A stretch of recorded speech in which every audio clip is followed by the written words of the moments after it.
The Duchess Alexandra d'Arnaud, daughter of the Saintess Bianca and the hero Zachary.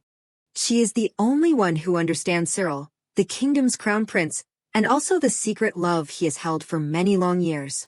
Before going into battle, Alexandra gives Cyril a necklace as a promise to return safely. The tragic news of her death arrives on his 15th birthday, causing Cyril to collapse and be persecuted by royal forces with poisoned wine. But in a parallel development, Alexandra is still alive, finds Cyril barely alive in the forest, and takes him back to save him. When he wakes up, Cyril realizes he is not dead, and is confused that Alexandra still thinks he is the crown prince, because news from the palace has been blocked. So how will their journey to reclaim the throne and their love story unfold? Please follow Lisa review together. In Cyril's recollection of Alexandra, she is the only daughter of the Saintess Bianca and the hero Zachary. The Duchess Alexandra d'Arnaud. To Cyril, Alexandra is the only one who understands him, and also the person he has secretly loved for a long, long time. On a beautiful day, amidst the magnificent pink blossoms, Alexandra stands opposite Cyril. She takes off the necklace she is wearing. Holding the necklace in her hand, Alexandra faces Cyril.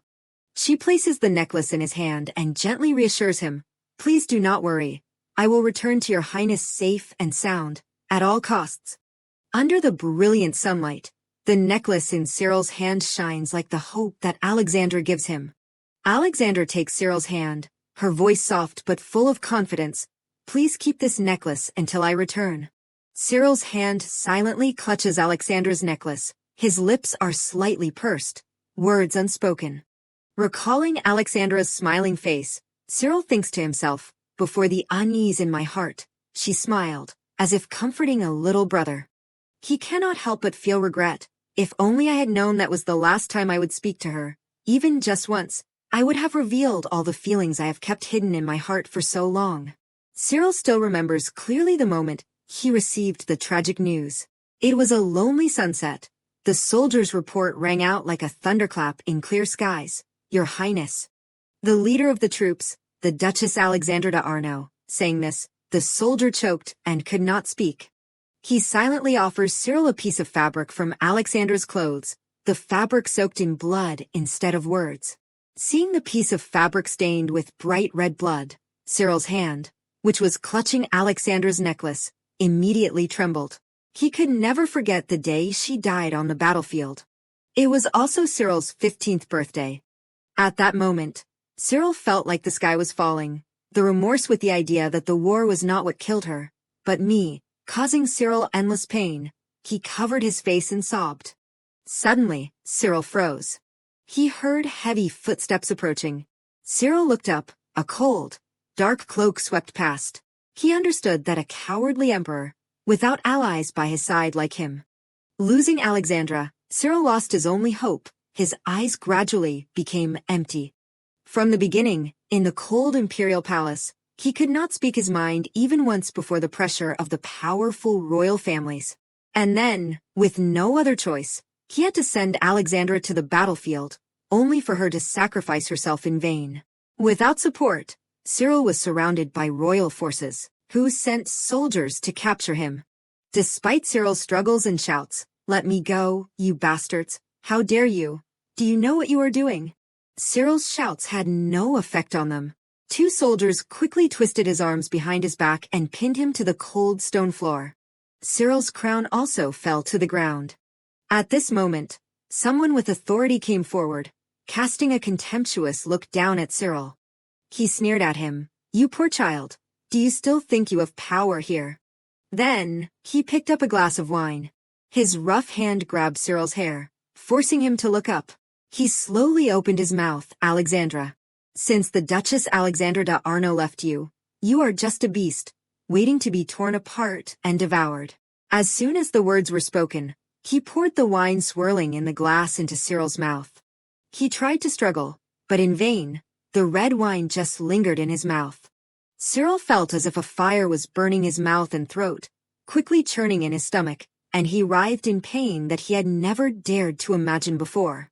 In the terrible pain, Cyril's hand unconsciously clutched Alexandra's necklace. An idea flashed through his mind. "Is this how I will die? Alexandra's beautiful smile inadvertently appeared in his head.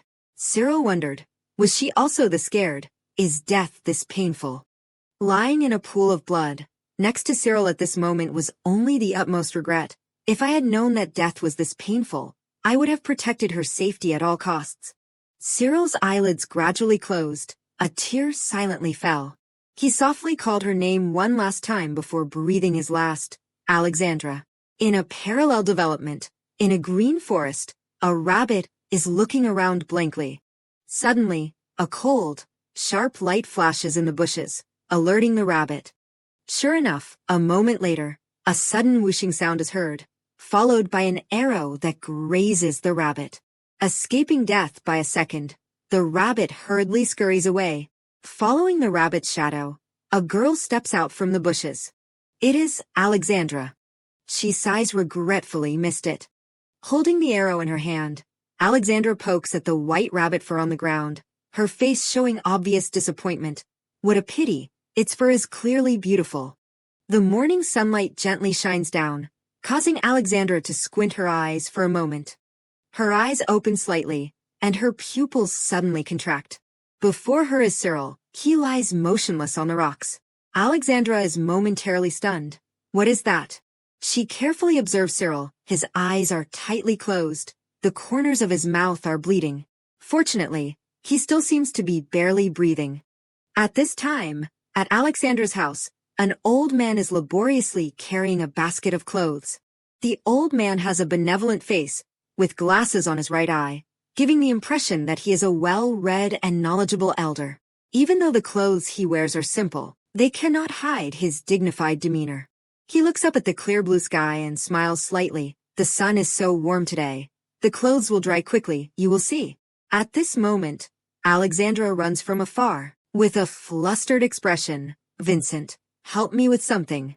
Seeing Alexandra suddenly appear, Vincent could not help but startle and exclaim, Miss Alexandra, are not you going hunting? Despite being surprised, he did not forget to correct her. And my name is not Vinchod, but Vincent, madam. Alexandra had no mind to listen to Vincent. She turned left and right, muttering continuously, a cart, I need a cart. Then, she turned to Vincent and seriously announced to him, I just found something unbelievable. At this time, in Cyril's hazy consciousness, he saw himself sitting huddled in a dark corner. In his ears, he faintly heard the voice of a clear girl. Your Highness, you are hiding here again. Following the voice, a faint ray of light shone on Cyril's tear-stained face. Before him is Alexandra. She smiles tenderly at him. Seeing her, Cyril turns his head, avoiding her gaze. His voice is full of sadness and shame. I have no face to meet you. Just because your father is a hero, just because your mother is a saintess, you are forced to the front lines of the army. Those nobles no longer care what I think. I am just a puppet king. No one will listen to me. With that, in his eyes, he could not hide his resentment. Alexandra listens to him attentively. Then, she suddenly smiles. When I was still a young girl, I always dreamed of becoming a knight. Saying this, Alexandra stands up, turns to look into the distance, her voice full of ambition. I long to go to the battlefield, to make a name for myself with glorious achievements. Like my father, Zachary d'Arnaud. I wanted to protect the people I loved in the name of a saintess, like my mother, Bianca d'Arnaud. Cyril silently listens to her express her thoughts, his eyebrows slightly furrowed, his eyes filled with sadness. Suddenly, Alexandra turns to face Cyril, her face radiant, each word spoken carrying longing, although reality is slightly different from what I imagined. But like my parents, I am now leading the army and protecting the people I love. Alexandra smiles brightly. You tell me, have not I achieved my dream?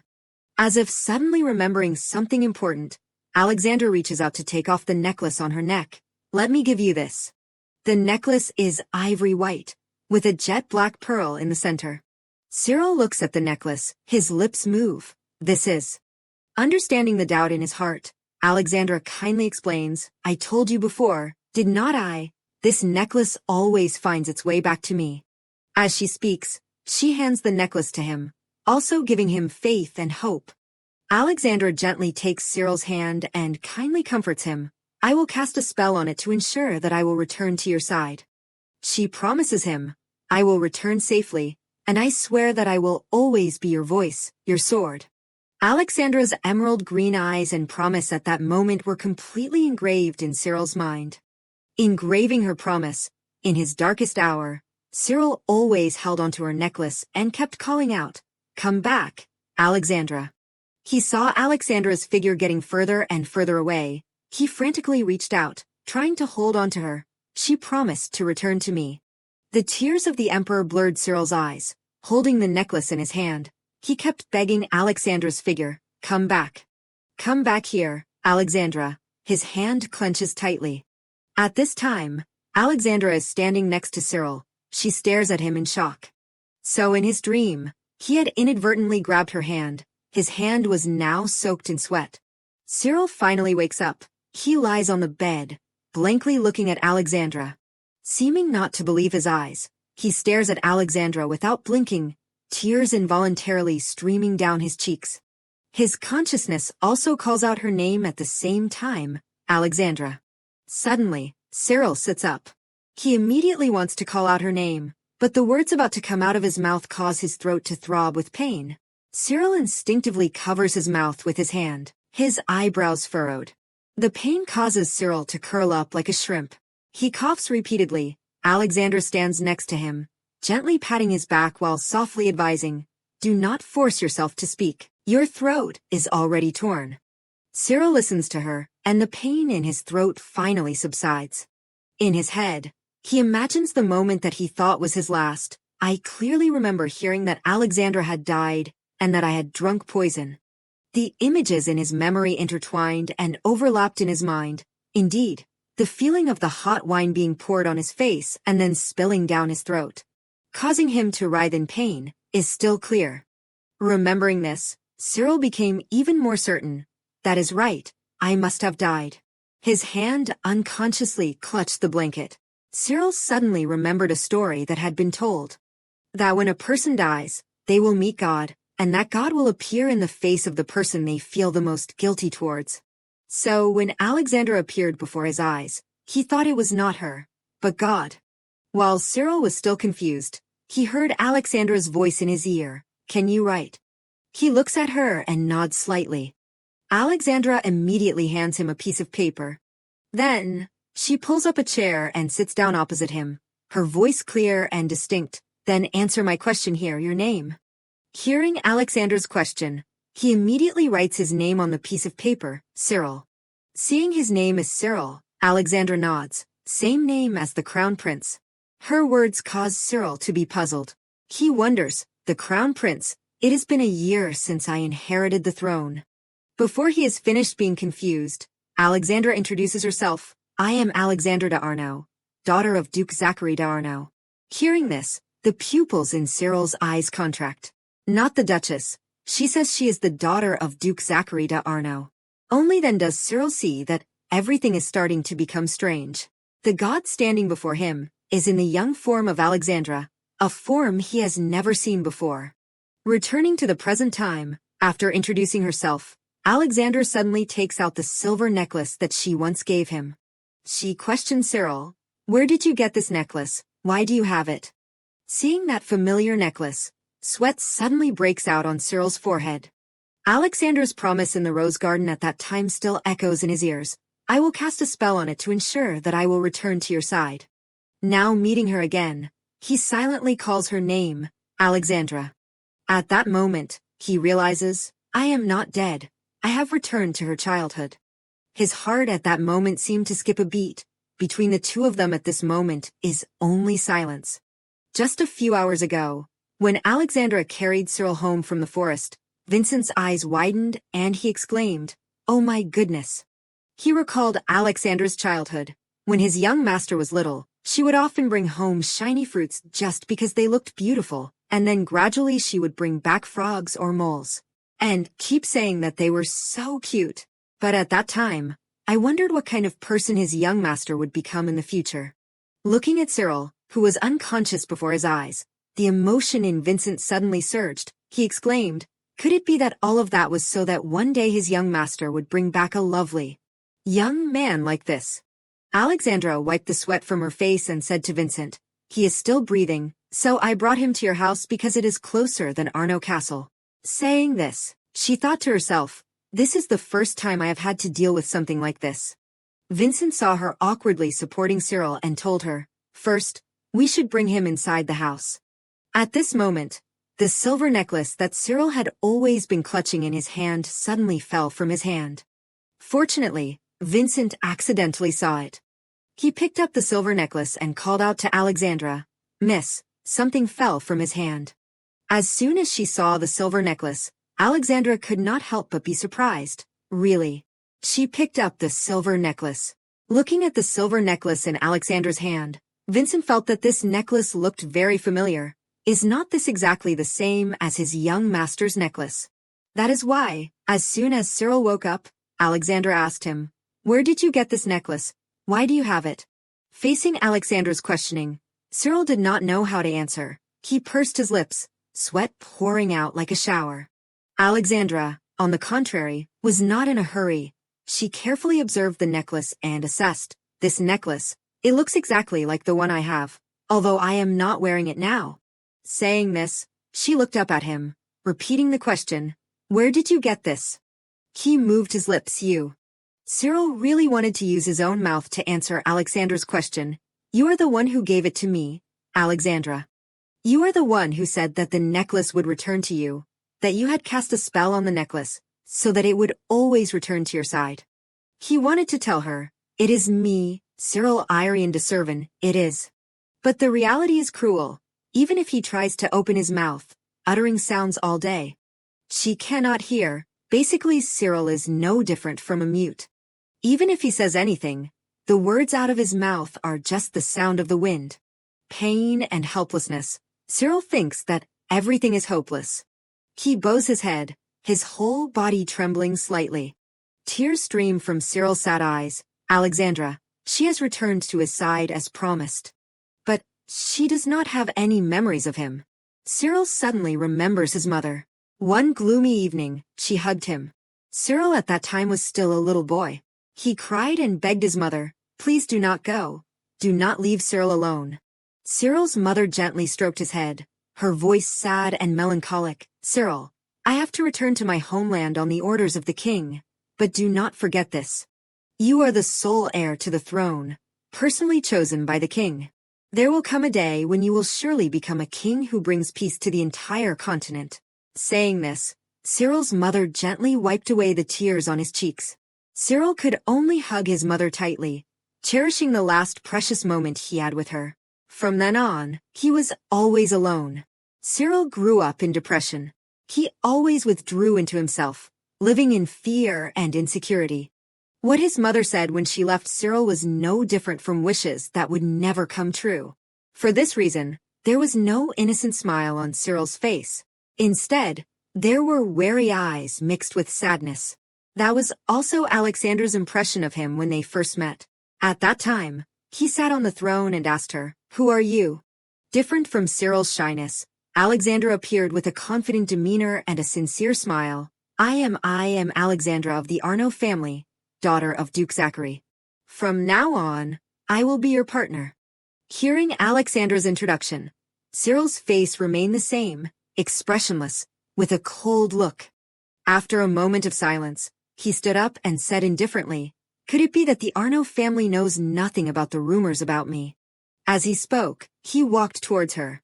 Hearing Cyril's question, Alexandra was confused. "Yes. Well," before she could finish, Cyril coldly interrupted, "I do not need partners."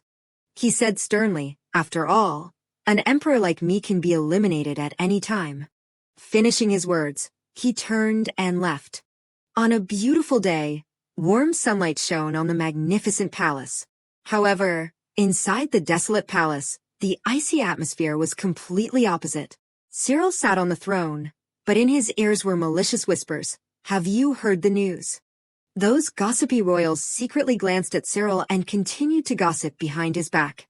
They whispered to each other, "There are rumors that Prince Cyril's mother has remarried a noble duke in her homeland, giving up the position of mother of the heir to the throne to marry another.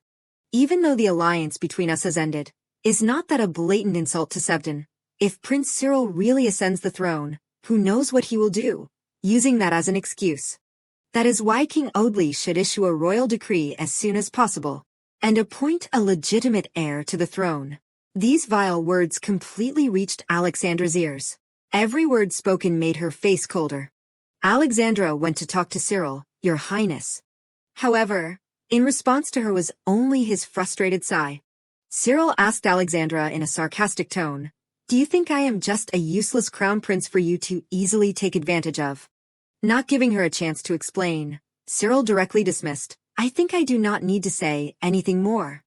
Then, he resolutely took his leave. Alexandra silently watched his back.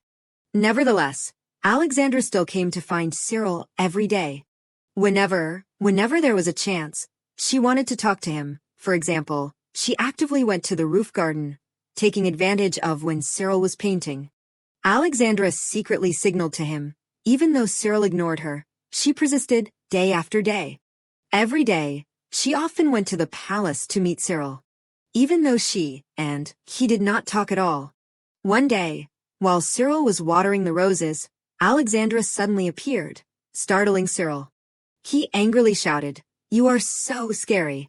Cyril looked up at the branch, where Alexandra was sitting huddled, and shouted loudly, What is wrong with you? If you have something to say to me, then say it. Seeing Cyril's face turning red with anger, Alexandra muttered softly, You said you would not say anything more to me. Cyril impatiently yelled, What are you mumbling? Come down here now, it is very dangerous. As soon as he finished speaking, Alexandra stretched her toes. The moment she flew down made Cyril stunned. Alexandra was as beautiful as a goddess in her jade green dress, her petite figure moving people's hearts. She sincerely expressed to him, I am not doing all of this because you are the crown prince, I just want to be the one who shares your joy when you are happy, and be by your side when you are sad. Each of her words, though soft, touched his heart. She looked into his eyes, her tone sweet. Can't you let me be by your side? Hearing this, Cyril's cheeks flushed. He wanted to tell her, I want to be near you. Did she know that those words alone saved me at that time? A person who was always alone. Those were the deep words that Cyril buried in his heart. His childhood was haunted by the fear of living a meaningless life that no one would remember. But it became bright because Alexandra appeared. Painfully, at the present moment, he and she are sitting next to each other. Cyril had to bitterly bite his lip with the thought, but she does not remember who I am. She does not even know who I am. Thinking of this, he raised his hand sadly to wipe away his tears. Seeing Cyril covering his face and crying in pain, Alexandra did not want to force him to ask any more. She had to let him sit alone and then quietly left, secretly looking at him through the crack in the door. Alexandra wondered, Cyril, what made you cry so tragically? Vincent stood next to her. He speculated, perhaps he is not well, so it is more difficult to control his emotions. Then, Vincent turned to ask Alexandra's opinion. What are you going to do? He is too weak to be considered a thief. Besides, did not you give the necklace to him, this time when you went to war? Saying this, Vincent paused slightly, wanting to say something but stopping. Alexandra's face showed a contemplative look. She stroked her chin. That is why I do not know if he stole it from him. None other than this strongest knight of Servin, her father, Zachary de Arno. Carrying suspicion towards Cyril, Alexandra discusses with Vincent. We must check, because there cannot be two identical items in the world. What if he is pretending to cry to trick us? She looks down at the necklace in her hand, muttering, if he really stole this necklace from my father. As she says this, Alexandra's hand holding the necklace suddenly tightens. She makes a decision. As the future successor of the Arno family, I will definitely clarify your purpose and identity. Alexandra, carrying an icy chill, enters Cyril's room, warning him with a cold look.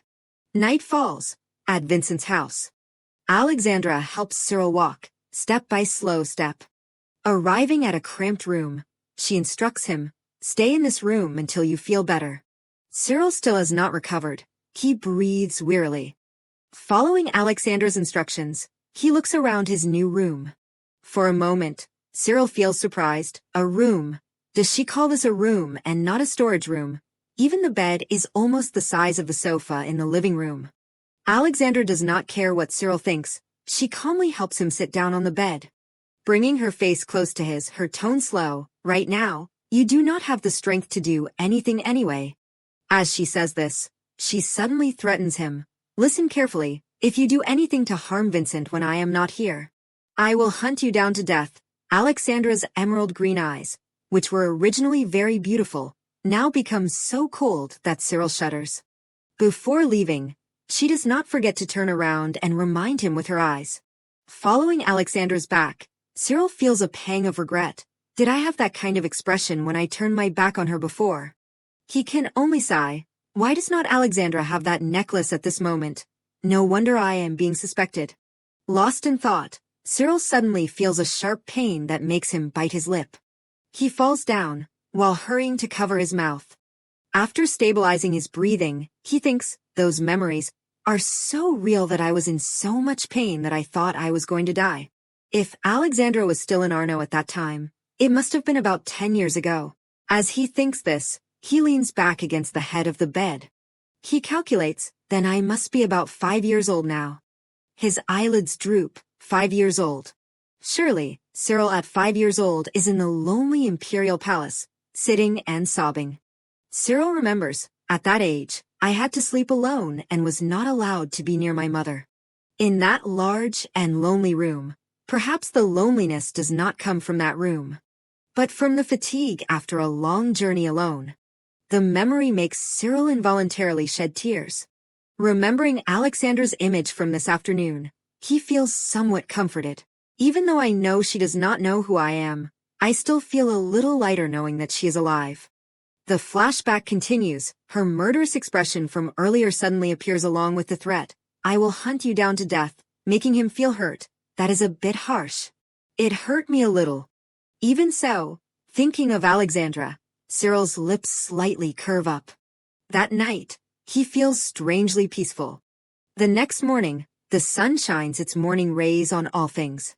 The Arno territory is bathed in the peaceful morning sun. On the city walls, the guards take turns patrolling. In the streets, people come and go like a weaving loom. In the Arno family's mansion, Lucy, the head maid of the Arno family, with a gentle smile, heads towards Alexandra's room. Arriving, Lucy enthusiastically opens the door and greets, "Good morning, my lady." She pulls open the curtains while excitedly asking, "You do not have swordsmanship or horseback riding classes today, right?" As she says this, Lucy turns around, smiling brightly towards Alexandra's bed. "You promise me.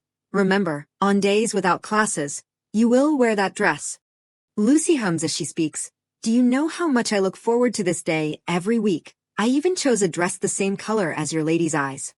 Finishing her words, she brings a jade green dress, extremely beautiful, and exclaims, "This is even the latest model for the spring." Unfortunately, Lucy is met with silence. A little worried, she calls out, "My lady." Just as the maid replaces Lucy and pulls down the blanket. On the bed at this moment is not Alexandra, but a body pillow. This scene makes Lucy stunned. "My lady." At the same time, Alexandra, wearing long pants and boots, is rushing down the hallway. She carries a cheerful expression, a slight smile on her lips. Alexandra is on her way to meet Langdon, the baron and head butler of the Arno family, in the elegant study.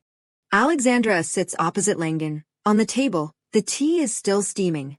After hearing Alexandra recount Cyril's story, Langdon pauses for a moment. A boy, said to be from Castilla, and now that boy is at Mr. Vincent's house. Langdon asks Alexandra, in a steady voice, "May I ask why you think he is from Castilla?" Alexandra carefully describes her observations of Cyril. "That boy, his skin has a gentle tea color." She analyzes her judgment to Langdon. "Just like Princess Navarra, the late Empress of Castilla. No one on this continent has skin like that. Only people from the country of Castilla have it. He does not look very healthy, so I did not have time to interrogate him in detail, but his clothes and jewelry all look very expensive. Mr. Vincent even thinks he comes from a wealthy family." At this time, Langdon nods slightly. If the former head butler, Mr. Vincent, said so, his argument may be correct. Saying this, Langdon strokes his chin thoughtfully. But there are no nobles or wealthy people from Castilla living near the Arno territory. Suddenly, a speculation flashes in his mind. If he was injured to the point of not being able to get up, it is possible that he was kidnapped here. In that case, he may not be from Castilla. Finally, Langdon comes to the conclusion, if the person who stole the necklace is also the one who kidnapped him here, then he is just an innocent victim. Langdon's judgment makes Alexandra secretly think, is that why he cried so bitterly out of despair? She suddenly remembers Cyril's tear-streaked face, remembering the image of him wanting to express it to her but being completely helpless. Alexandra cannot help but sigh, have I thought wrongly about him? Seeing Alexandra blaming herself, Langdon gently comforts her. The Duke is going to battle and the lady is in the capital, so it is reasonable to suspect anyone who enters our territory. Langdon looks at Alexandra before him. She is still a young girl. The responsibility on her shoulders is truly great. This makes him feel sympathetic to her. After all, she is the sole heir to Arno. His tone is slow and deep. One day in the future, when you marry and transfer the Duke title to your husband, or even if you become a duchess, never forget that the name Arno originates from you. Listening to Langdon's words, Alexandra's face shows obvious surprise. Then she lowers her face, seeming to understand part of the hidden meaning in his words. Alexandra's hands involuntarily interlock, like the thoughts intertwined in her mind. I may be the sole heir carrying the name of Arno, but I can never become the Duke. She gradually realizes, the title of Duke, it is not something I inherited through marriage. Isn't it just being taken away from me and given to someone else? Thinking of this, she opens her mouth to suggest to Langdon, can you send a letter to my father? Saying this, her hand gently strokes the black pearls studded on the silver necklace. She looks at Langdon, her tone firm, I need to check again. To see if this is the necklace I gave him. Evening comes, at Vincent's house. At this time, Vincent is standing in the yard. He reaches out to check if the clothes have dried yet. Inside the house, it is quiet. The room where Cyril is resting is right at the staircase. The door leading to his room is ajar, just enough to see Cyril sleeping on the small bed next to the wall. He is curled up in the blanket, looking tired. Cyril's face is pale and haggard, sweat dripping down his cheeks. Suddenly, a person wearing a black robe appears. He comes to his side and whispers in his ear, Cyril Irian de Servan. Are you just going to lie there all day and sleep? The grim voice makes Cyril afraid, his hand trembling. The hand of the person wearing the black robe slowly caresses Cyril's face. The words spoken contain resentment. While you are sleeping, those who killed you and Alexandra are still lurking out there. Remember. The reason you are alive again, as he speaks, he presses his cold face against Cyril's face. The hand caressing his face suddenly tightens, the pupils in Cyril's eyes contract. He feels that his hand is gradually becoming rough, cold like snake skin. He hisses through his teeth, conveying to Cyril each urging word, find it. If you do not want to die again in despair in the future. Each word that the man in black speaks binds Cyril's mind like a black snake coiling tightly around him. Cyril screams in terror. His scream startles Vincent, who hurries up the stairs. Pushing open Cyril's room, Vincent exclaims in shock, oh my goodness. Did you fall because you were trying to stand up? Cyril's whole body is now covered in sweat, his face still full of horror. He sits up, breathing heavily. Cyril looks around, hoping to find the figure of that strange man in black. His heart is full of doubt. That voice has disappeared, but I just heard it lingering by my ear. After confirming that there is only him and Vincent in the room, Cyril vaguely wonders, was it just a dream? His stomach suddenly rumbles. Cyril's face flushes instantly. He instinctively hugs his empty stomach, that is rumbling loudly. Seeing his embarrassment, Vincent smiles kindly. You must be hungry. You have been sleeping for 2 days. He says kindly to Cyril, your throat and mouth must still feel dry, right? Slowly, I will cool the potato soup for you. Saying this, Vincent turns and steps down to the kitchen. Only Cyril is left in the room. He reaches out to rub his face, where the man in black had just squeezed tightly. His face feels itchy. The cold, beast-like gaze and the words that rang out like a mantra are still vivid in Cyril's mind. An idea suddenly flashes in his mind. What the person who poisoned me said. He said, "Since the Duchess Alexandra d'Arnaud left you, you are just a beast waiting to be torn apart and devoured." From this sentence, Cyril gradually tears down the veil of a sinister plot. If they sent Alexandra to the battlefield just to kill me, then Alexandra's death and mine are an inevitable part of their plan. And the reason I came back to life.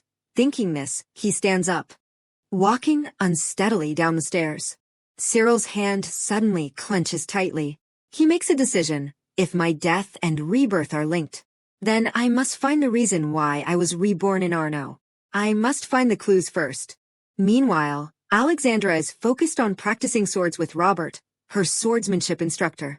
Robert is constantly instructing Alexandra. Focus on Alex, his torso is open. Listening to him, Alexandra leans to the side, just in time to avoid a dangerous move.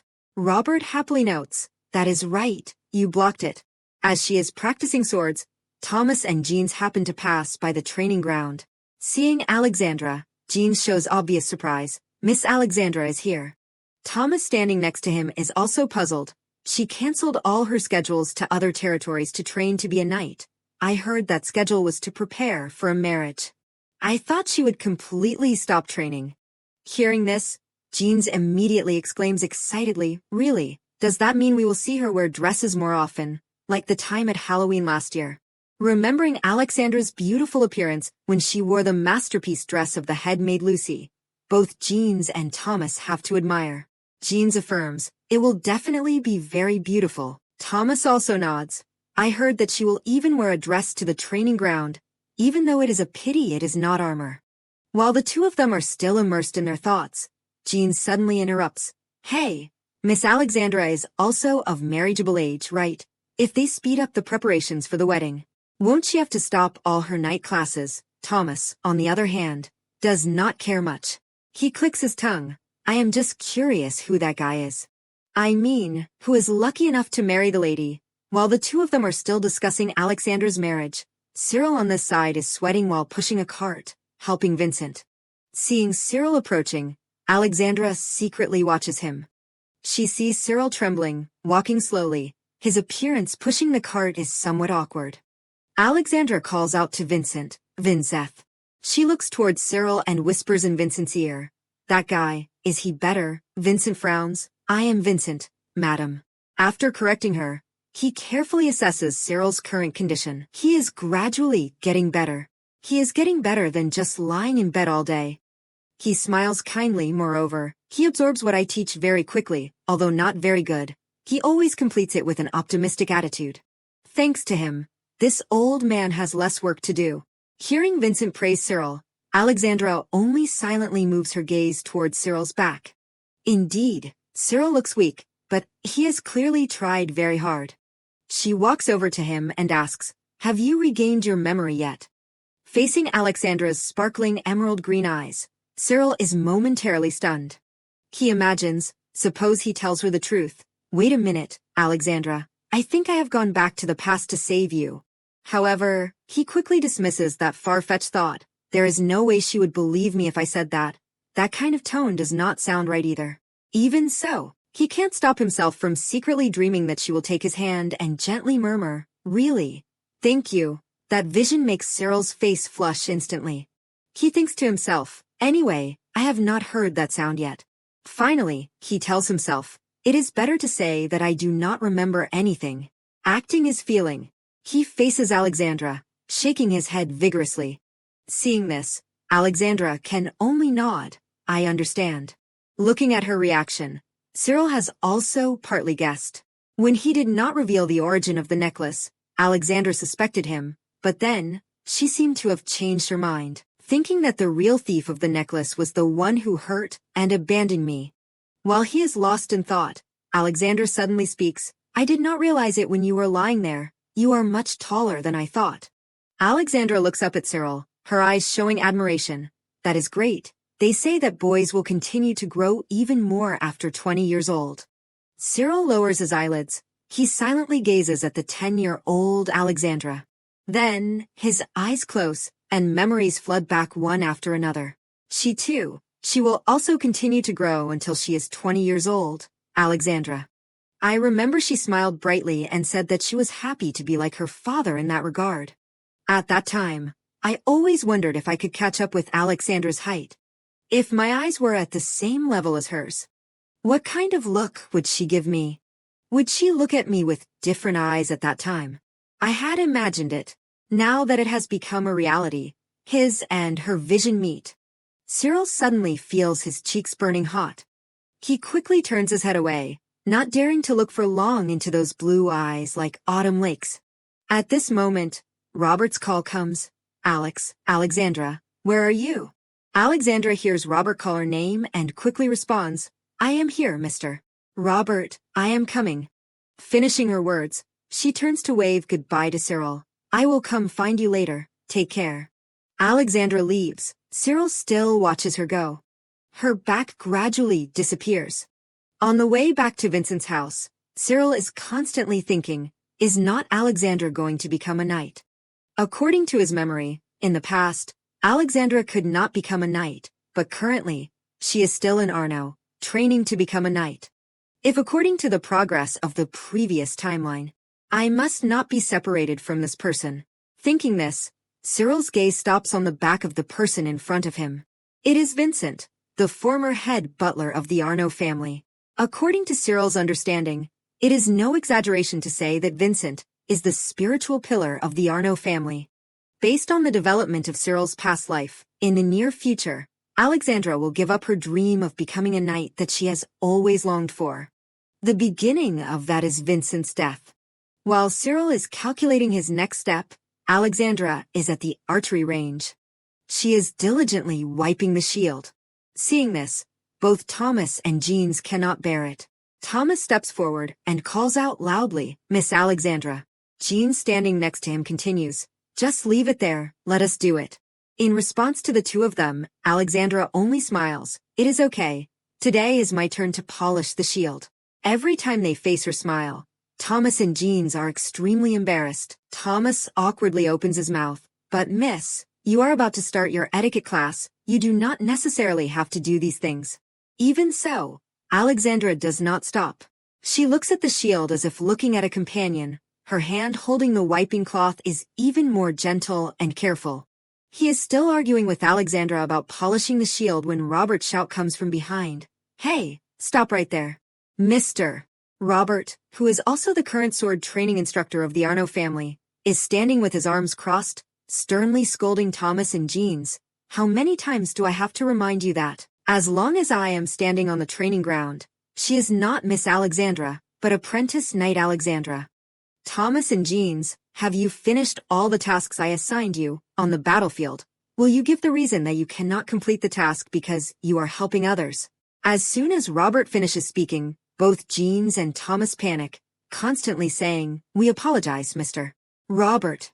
After Thomas and Jeans leave, Alexandra happens to catch Cyril obediently following Vincent. An old man and a young man walking together make Alexandra feel at peace. The corners of her lips slightly curve up. He also came with Vincent today. Robert standing next to Alexandra suddenly asks, is that the boy who was holding her necklace? Alexandra nods. Yes, his name is Cyril. Robert observes Cyril. He sees Cyril having difficulty breathing. Robert's eyebrows therefore furrow. His condition seems unstable. Is he okay? Alexandra smiles and replies, Vincent said that his health is gradually improving. Robert looks at Cyril's pale face like a seriously ill person, and the corners of his mouth cannot help but twitch. You call that gradually improving?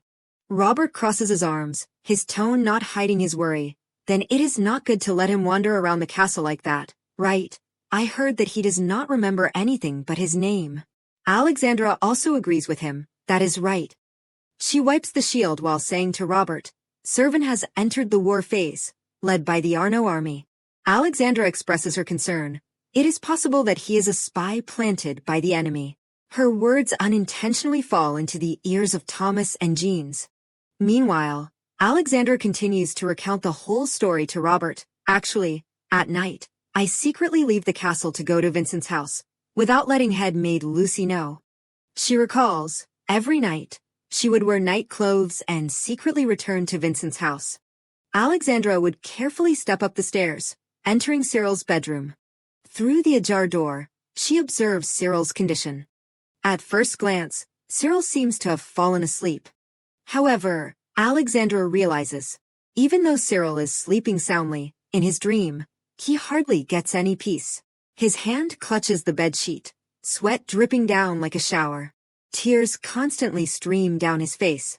Alexandra recounts the details to Robert. Every night, he cries in his sleep because of nightmares. She comments, "If those tears are all fake, then that must be a remarkable performance." Finally, she comes to the conclusion, 2 weeks ago, I sent a letter to ask father about the necklace. As soon as he replies, we will know the result. Saying this, Alexandra turns to discuss with Robert, then we can consider treatment for Cyril. After hearing her presentation, Robert laughs, so you have thought it through carefully. He looks at Alexandra with affectionate eyes. Suddenly, Robert reaches out to stroke Alexandra's head. You will definitely become a great knight. He encourages her, there are many people supporting you, so do not give up. Little Miss Alexandra, Robert's words make Alexandra's cheeks flush red. She shyly says, thank you, Robert. At the same time, Cyril is thinking about the events that happened in his past life. Alexandra, Vincent has been by her father's side since the day he left his hometown. When she was just a fetus in her mother's womb, her father was fighting on the battlefield, and Arno Manor was fighting a siege.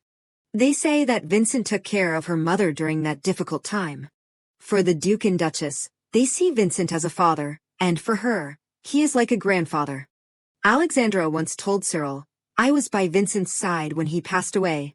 She told him while throwing a stone into the still river. At that time, Cyril sat next to Alexandra, her soft voice entering his ears. Everyone comforted me that it was just an accident. But I have always blamed myself.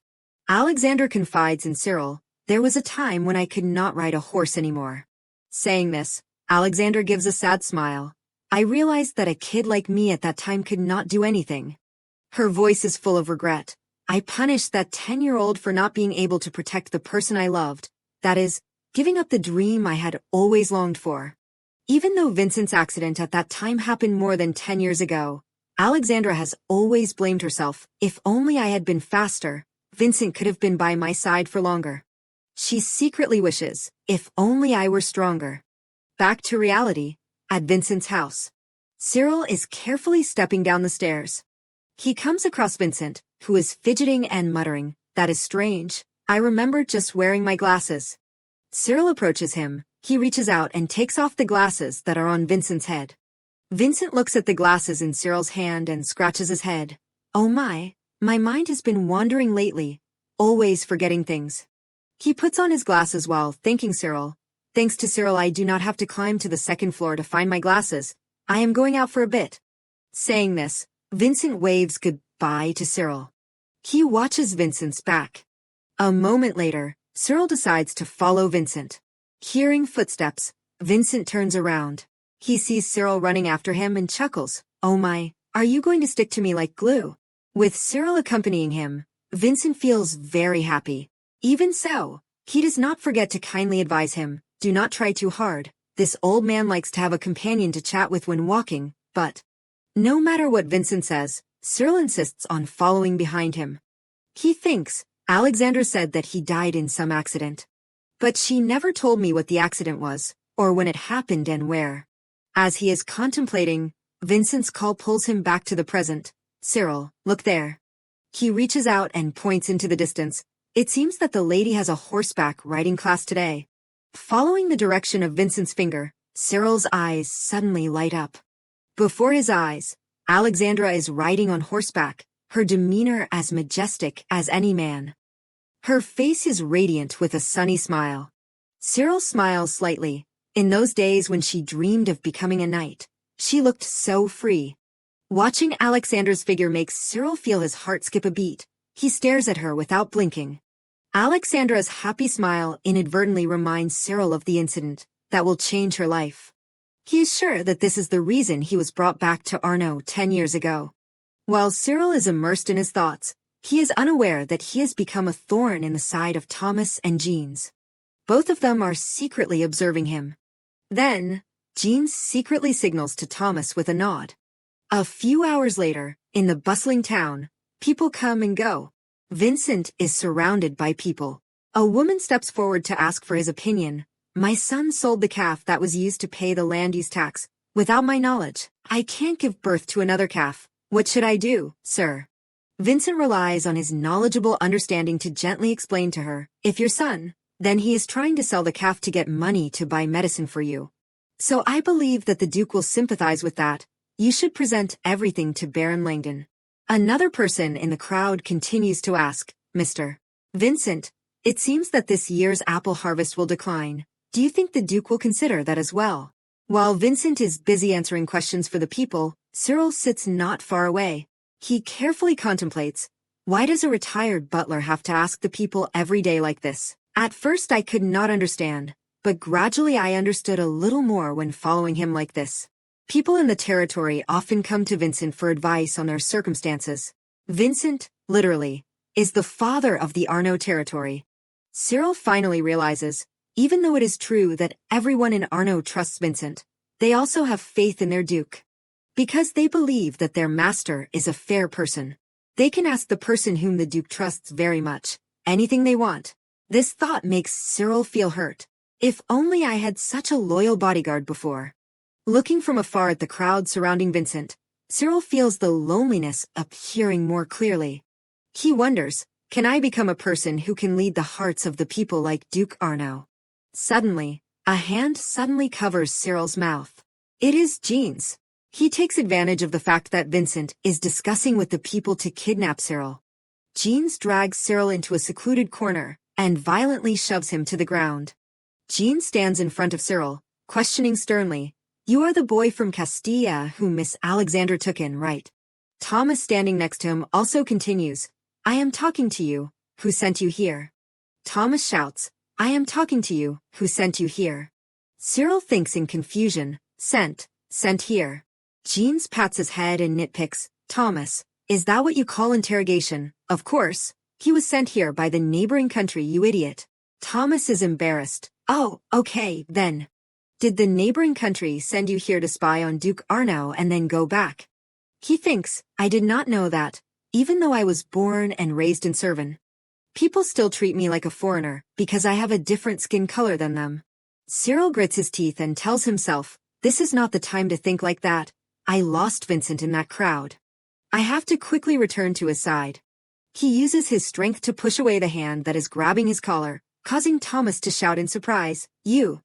Before they can react, Cyril immediately grabs Jean's arm. He screams in pain.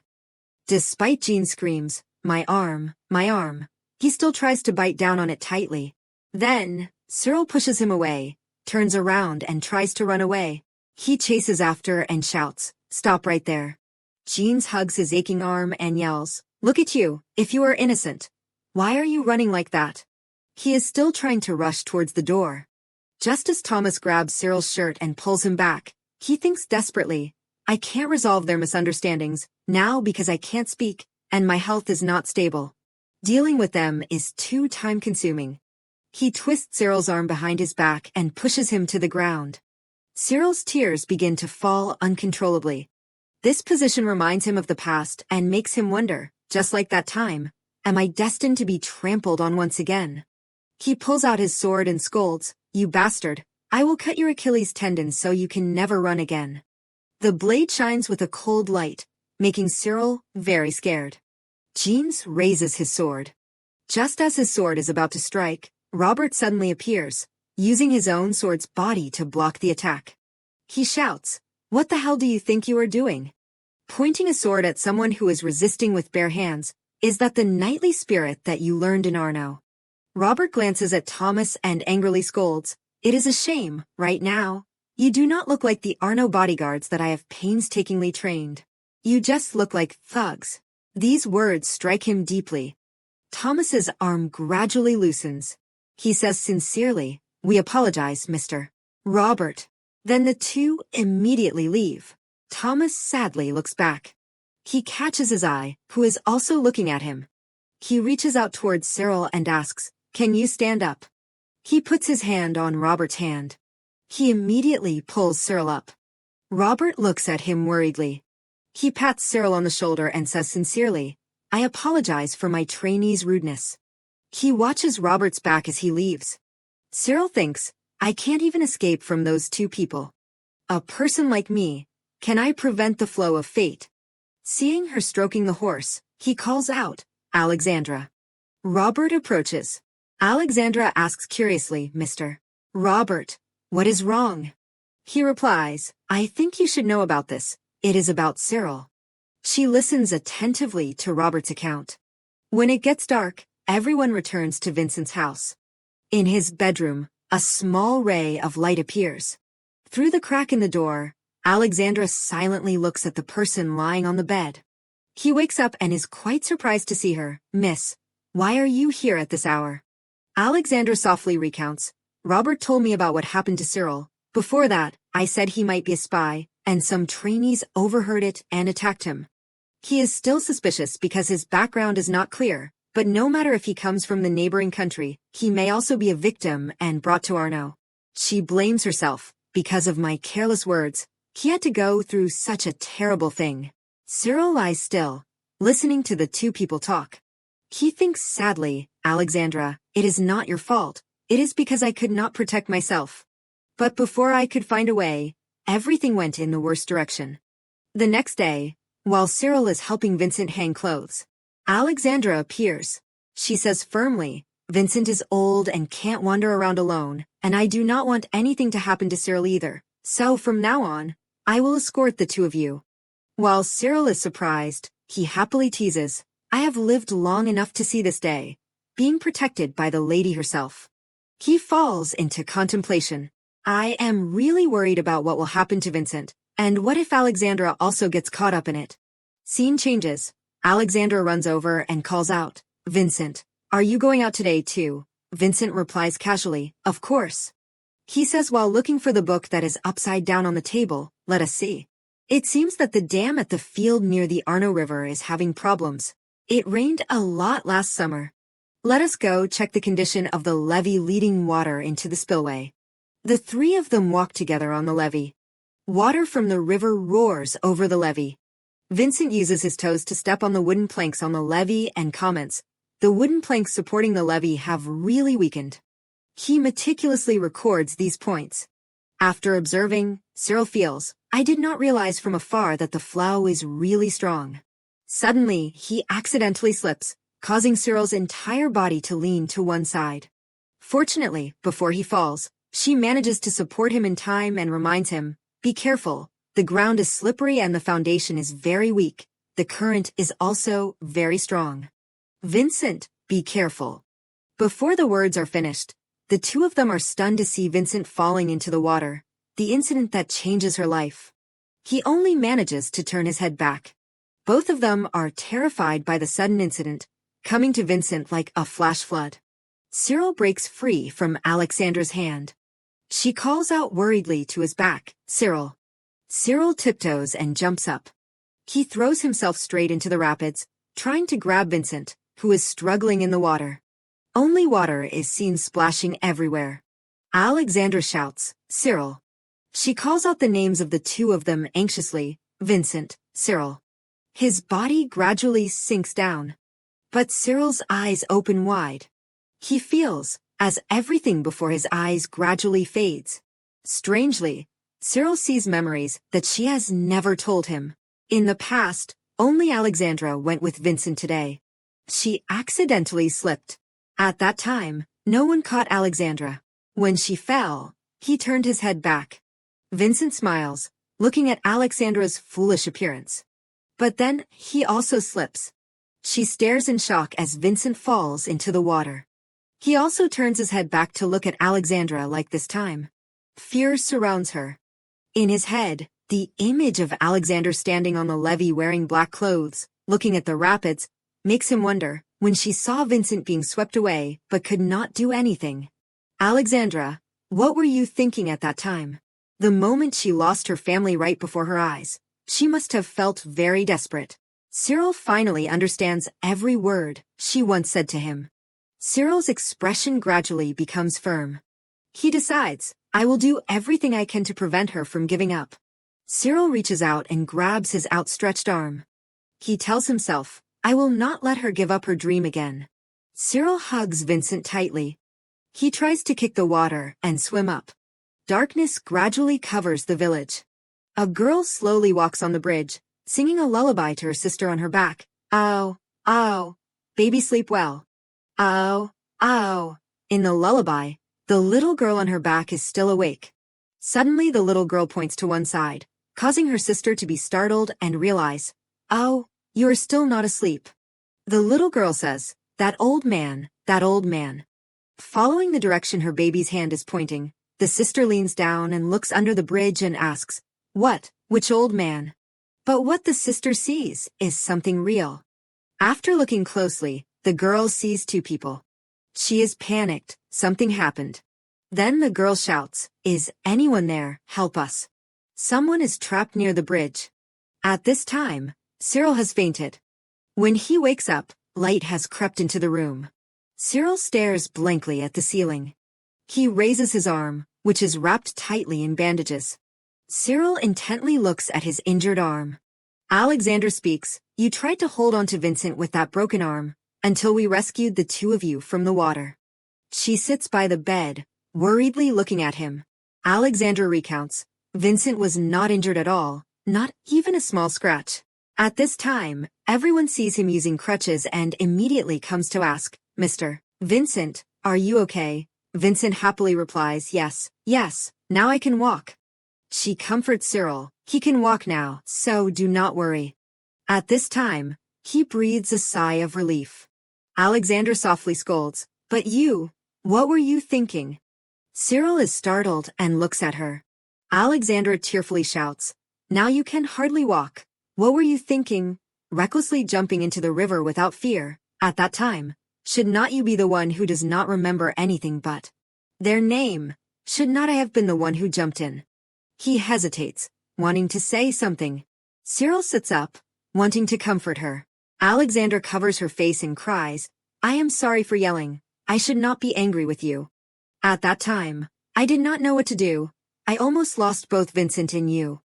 She covers her face and blames herself. How can such a pathetic person dare to dream of becoming a knight? Seeing Alexander crying, he is very worried. Cyril raises his bandaged arm to wipe away her tears, thinking to himself, I keep forgetting that she always seems calm, that she is a warm person, and how caring she is. Even if Vincent is alive, and I die, Alexandra will think that that boy died trying to save Vincent, and will blame herself for the rest of her life. He tries to use his eyes as if wanting to say to her, I am sorry, I did not mean to hurt you. Cyril's fingers gently wipe away Alexandra's tears. She grabs the necklace on her neck and says, this necklace is made of black pearls from the mountains of Castilla, sent by my mother herself as a birthday present. I have been wearing it since I was born. Not long before that, I gave it to my father, to pray for his safe return. Alexandra remembers when her father stroked her head. She thought, this necklace always comes back to me. Alexandra takes out a letter. She explains, while you were sleeping, I received a letter from my father. He said that the necklace was never lost or stolen, not even once. As Alexandra speaks, she hands him the letter. She exclaims it is strange, because it is something I have carried with me my whole life, so I can't possibly mistake its shape or structure. This is not my necklace. Alexandra reaches behind her and takes off the necklace on her neck. The thin chain with the shiny black pearl carries the warmth of her body. Alexandra leans over and puts it on Cyril, then says, I do not know where you come from or who you are, but this necklace is yours. I have no reason to take it. At such close range, he feels his face burning. She sincerely expresses, thank you so much for saving Vincent. I am truly grateful from the bottom of my heart, and can you forgive me for doubting you? Seeing Cyril still unresponsive, Alexandra asks again, can you forgive me for doubting you? Then she silently waits for an answer from him. Cyril caresses the pearl on the necklace and thinks, actually, whether I can forgive her or not is not something I should say. But I guess this will make her feel more at ease after all. This thing originally belongs to Alexandra. He nods without hesitation. At this time, Alexandra feels relieved. Thank you. She remembers. He has been bedridden for almost 4 days. He must be very hungry. Oh, before eating. I have to take you to take a bath. I will help. Looking at Alexandra's hand reaching out in front of him, Cyril is a little flustered. He thinks, blushing, a bath, is she saying she will help me bathe? Cyril enters the bathroom. Warm water has been prepared. She asks from behind, can you take off your clothes yourself? Wait for me a bit. He is startled and panicked. What did Alexandra just say? What does she mean, wait for me a bit? Cyril's face is flushed red. He wonders, should I take off my clothes and sit waiting? It is a bit difficult for her to pull me up. Cyril tries to calm himself. Do not think about it. As he reminds himself, calm down, Cyril, he tries to take off his shirt with one hand. Cyril secretly comforts himself. The maids often bathe you anyway. Moreover, I am injured and must move my hands less. There is nothing to be ashamed of. A knock on the door makes him jump. The door opens slightly and a person enters the bathroom. Cyril's face is burning. He does not dare to turn around. He turns around in surprise when he hears Robert's voice. We meet again. I am the swordsmanship instructor, Robert. Cyril's face is blank. He tries to suppress his embarrassment. He asks caringly, what is wrong? Are you okay? Cyril blames himself. I just had inappropriate thoughts. Thinking about it carefully, it is obvious. If the rumor spreads that the only princess of Arno bathed a man, that scandal would be no joke. Robert gently pats him on the back. He suggests, if you do not feel well, we can bathe at another time. Cyril remembers Alexandra's words. You have been bedridden for almost 4 days. He wonders, could it be that I smell? Cyril immediately turns to him and asks for help. Please bathe me. The stream of water is poured down his head. While helping Cyril rub his back, Robert says, you seem very accustomed to being served. Your body also shows that you have gone through many training courses. He pauses for a moment to evaluate. Then Robert continues, thanks to you jumping in to save Mr. Vincent yourself, Our Lady was not injured. He remembers when she grabbed his arm and asked for help. Robert recounts, the moment you jumped into the water, she ran frantically to the castle. If you were not there, the lady would have been injured or even worse, so this is how I want to thank you. Then he instructs, however, even though you have not regained your memory, your family and relatives must be anxiously looking for you. So, do not do anything that is too much for you. If they desperately search for you and then receive a corpse, how devastated would they be? These words touch his heart, causing Cyril's tears to flow suddenly. After his father's death and his mother's return to her hometown, Cyril's only relative is his great-grandmother, Queen Audelie. At the age of 14, Cyril inherited the throne and was murdered at the age of 15, the lonely Emperor Cyril. Not a single relative mourned his death. A new day comes to the village. A soldier reports, Baron Langdon. We brought them here, the one who found them. The little girl points under the bridge and recounts, the two of them were trapped in the net that was strung under the bridge. They could have sunk to the bottom of the river if it was not for it. Thanks to the net, they were saved. He asks, was the net always here? The little girl replies, no sir, it is only strung up during the flood season. When the river water rises, the sheep are often swept away while drinking water. About 10 years ago, a pilgrim who stayed in the village proposed this. When the sheep are swept away and get caught in the net, the women can quickly bring them up. This is the second time this net has saved someone since it was first installed. Langdon suddenly asks, this has happened before. The little girl honestly replies, yes, that pilgrim saved someone. Then they left the village together. The little girl wonders, they fell into the Arno River upstream and drifted here. Everyone says that their survival is a miracle. Hearing this, he falls into contemplation. Seeing Langdon silent and not saying anything, she asks curiously, Baron, what is wrong? He says thoughtfully, there is a person that the Arno family has been searching for 10 years. We thought he had sunk deep into the bottom of the river. Maybe we will find them after this. At the present time, He still does not know that. Cyril looks at his arm after the bandages are removed. The fact that he saved Vincent has caused secrets that were once deeply buried to gradually surface. He gratefully hugs Cyril and pats him hard on the back. In Vincent's arms, he feels an unspeakable joy. About the truths that should have been revealed long ago, are gradually beginning to become clear. That day, when Alexandra was walking in front of the house, suddenly Pierre appears and greets, "Long time no see, Miss Alexandra." She is startled when she sees him. Alexandra asks in surprise, "You, how?" Pierre does not say a word, and pulls out his sword. He points the sword at her and says coldly, "You seem to be okay. I hope you are always well." "It has been a long time, Miss Alexandra." Pierre smiles at her. Alexandra calls out softly, "Pierre." He reaches down to his waist and asks, "When you see me, you know what to do, right? You have not forgotten, have you?" Finishing his words, Pierre pulls out a small knife. From afar, Cyril comes out of the house and walks to the fence. He is watching his every move. Cyril's eyes suddenly widen with alarm. In the distance, Pierre runs towards Alexandra with the small knife. She is attacked by surprise and has no time to react. He quickly grabs a wooden stick right next to him. Then, Cyril yells and jumps over the fence. Just as the knife is close to Alexandra's neck, she perfectly ducks and avoids the attack. Alexandra quickly grabs his wrist. Then she uses her elbow to strike Pierre hard. He twists his wrist and escapes from Alexandra's hand. Pierre's other hand throws a punch. She steps back with an excited expression. Suddenly, both of them stop fighting and turn to look at the person who is running over. He jumps up and raises the stick high in his hand. Just as he is still in a daze, Cyril smashes the stick down on Pierre's head. Alexandra is completely shocked. He takes a hit, and his head is dizzy. His face is now very fierce. In a moment, Pierre falls to the ground. She exclaims in panic, "Pierre," and runs towards him. Alexandra reaches out to wipe the blood from Pierre's nose and asks caringly, "Pierre, are you okay? I thought you would be injured on your return."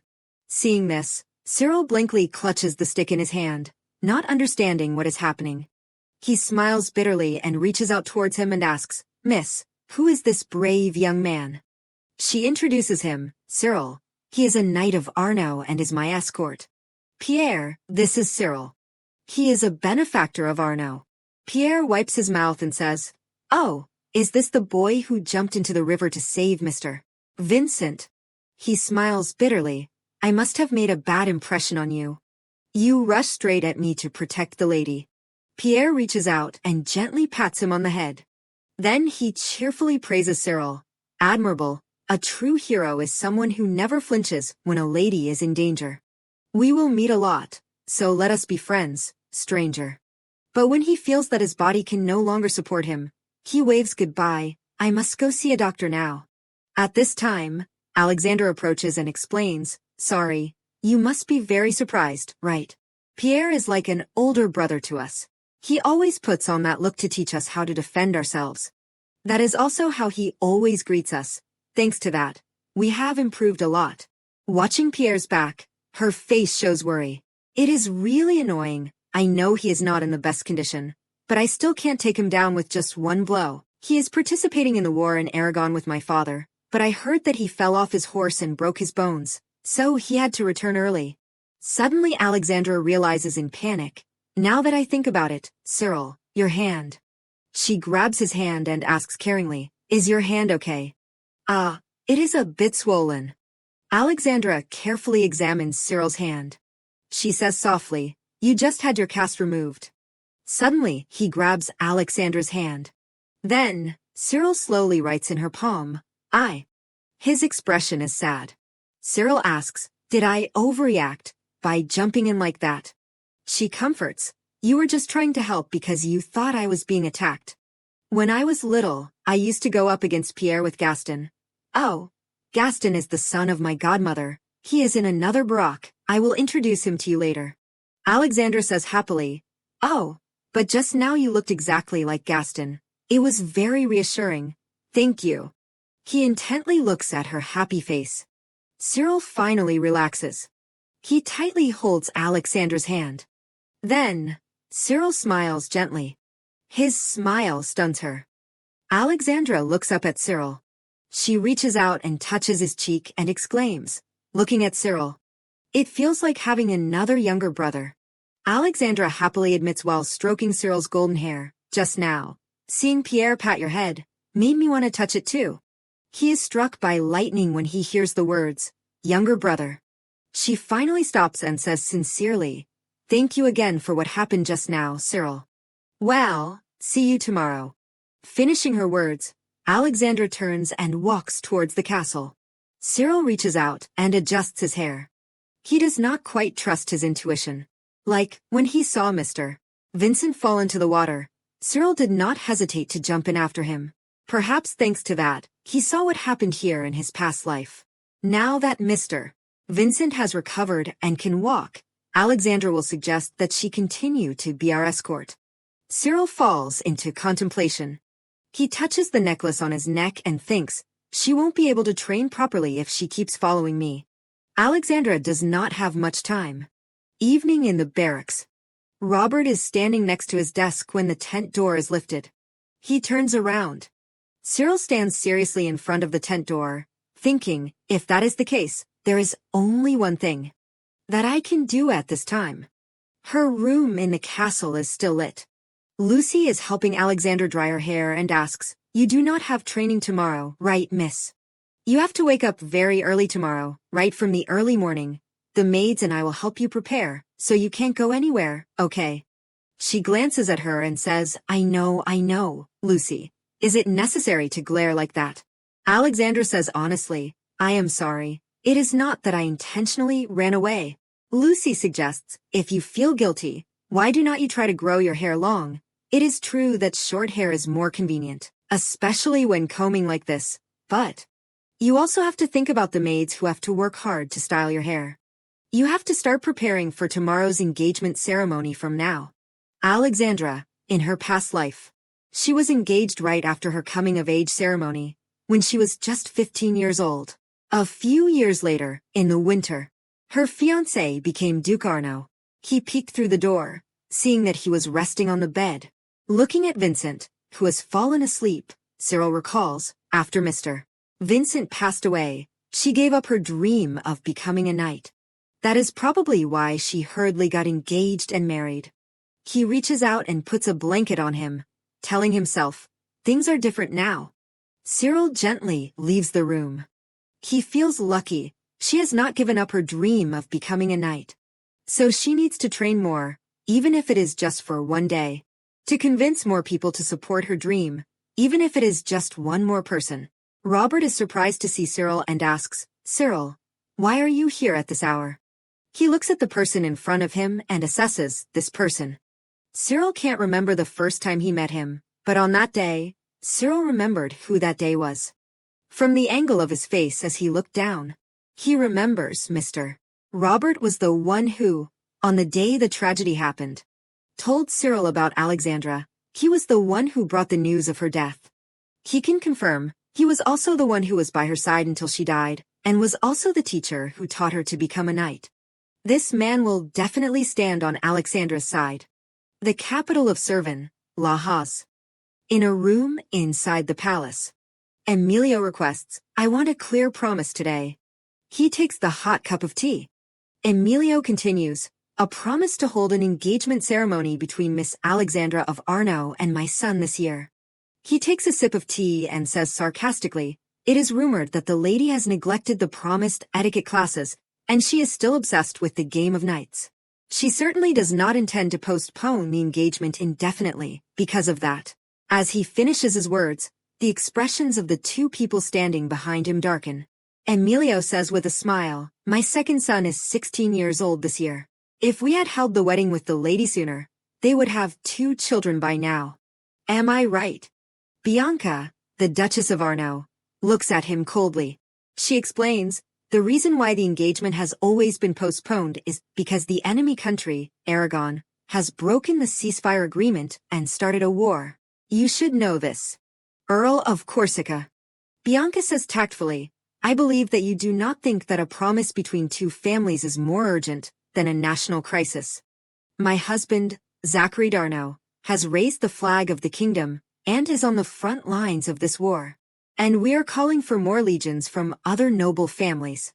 He raises his hand to interrupt her, as you know. Isn't the Duke of Arno family a family that the late king ennobled in a rather unusual way, because of concerns about Her Majesty Audley's position? For a family with such an important political position in Servin, they do not have a very long history. Emilio points at Bianca and analyzes arrogantly, Bianca Darno, even if the Holy See recognizes you as a saint, it won't be easy to ask the Holy See to send a holy knight. Especially whenever war breaks out. And the reaction of the noble families to deploying more troops may not be very positive. Therefore, an alliance with a family with a long history is even more necessary in times like these. Do you agree? He pretends to sympathize. Arno is not the only family worried about our homeland. So, I urge you to cooperate with us as soon as possible, with a family like ours, the Corsica family. Emilio boasts, one of the founders who contributed to Servin with a long history. She sneers, okay. Then, at least the two children should meet before the engagement, right? Bianca stands up and arranges. I will invite the Earl of Corsica and his son to the Arno mansion. Achieving his goal, he smiles in satisfaction. In the flower garden, the Baroness says angrily, Emilio de Corsica. How dare he insult the Arno family like that? At a time like this, when the Duke can't easily speak out, he dares to make a threatening request to the Duchess, standing behind her. Sover is also grinding his teeth in anger. He points to himself and confidently assures, Madam, just give the order, this Sover will deal with them without leaving any traces. She says in satisfaction, You are always the first to suggest such things. I do not know how I would manage without you. But for now, I will accept that kind heart. Bianca focuses on analyzing, the Corsica family is indispensable to Servin, so I do not want to cause any trouble. If we want to get cooperation from the noble families, we must first complete the marriage. To prevent our daughter from inheriting such a life, my wife and I have tried for 15 years. Finally, she turns around and makes a decision, since he said my daughter is still obsessed with playing the game of knights. Let him meet her. Let him admire a masterpiece that Bianca and Zachary. A few days later, at the Darno mansion, a letter is placed neatly on the table. Alexandra picks it up and opens it. She reads it right in front of Langdon. After reading it, Alexandra puts the letter down and recounts, My mother has invited the Earl of Corsica and his son to our mansion. She told me to show all my abilities. She is silent, thinking, abilities. What exactly is the ability that she is referring to? They certainly want to come to meet the daughter of the Darno family, wearing a dress, following the beat, spinning gracefully, in an enchanting dance. Or does she mean the ability to hide her true feelings? He repeats, Miss, you were previously arranged to go with my son, Gaston, to Corsica as part of your knight assistant duties. You remember that the Duchess was the first to propose this knight assistant story. Alexander replies, Yes, I remember. You once said that if I live as a knight assistant at my husband's residence, I can easily get acquainted with the young heir of Corsica, the man who will become my husband. She sadly recalls, but then suddenly my parents both opposed that idea. And that was after I said that I would agree. They have always respected my opinions, so I do not understand why they suddenly changed their minds. Langdon replies, I guess. At the same time, Aragon started a war. He picks up the letter and continues, right from the time she intended to let you be a knight assistant. The Duchess wanted to show them your abilities. I think that they also felt the same when writing this letter. Wouldn't it be better if you showed them your true self, to prove what kind of person that child is? The daughter of Zachary, the steel spear knight, the hero of the country, and the Saintess Bianca. Alexandra ponders Langdon's words, the daughter of Zachary, the steel spear knight, the hero of the country, and the Saintess Bianca, show them who I am. She remembers when she was practicing swords. With a dummy. Zachary approaches and calls, Alex. Alexandra turns around in surprise and replies, Father. He smiles and approaches. Then Zachary strokes his daughter's head and praises, You have made a lot of progress. Your posture is much better than before. She smiles shyly. Not really. I still have a lot to learn. I always admire both father and mother. The two of you have protected this land and the people here, with your strength and your own ways. Therefore, I do not want to entrust the task of protecting protecting this land, to anyone else. Alexandra firmly affirms, I want to show them that I can also protect this land, the land that my parents have always protected, with my own strength and not my husband's. He sighs, but Alex, this father of yours, has hoped that the road you will take will not end on the battlefield, where blood and fire surround her. Alexandra wakes up with a start and takes a deep breath. Her eyes widen and she clenches the blanket in her hand. Alexandra sits up suddenly, tears streaming down. She raises her hand to her neck. Alexandra wants her necklace, but is shocked to realize. She remembers, wait, the necklace is with my father. But there is no training today. In the early morning tomorrow, Lucy and the maids will rush in here. I should sleep a little more. After comforting herself, Alexandra lies down and closes her eyes. Before falling asleep, Alexandra thinks of Lucy's appearance. Tomorrow, they will definitely come at dawn. The girls helping her get dressed will rush in right away. Not in the early morning. Thinking of that image, Alexandra opens her eyes again. She sits up sadly. I can't sleep. On the training ground, an arrow flies quickly and sticks straight into the target. Alexandra looks at the scene in front of her in surprise. She sees Cyril pulling back the bow. He focuses on aiming. Alexandra calls out, Mr. Robert. Why is Cyril at the training ground at this hour? He sights the arrow and replies, he came to me a few days ago, wanting me to teach him swordsmanship and archery. Because he recently broke his arm, swordsmanship would be too much.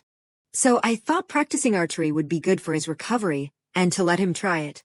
Seeing his confused look, Robert continues, he said he does not remember anything, but I am sure he has gone through many training courses in his homeland.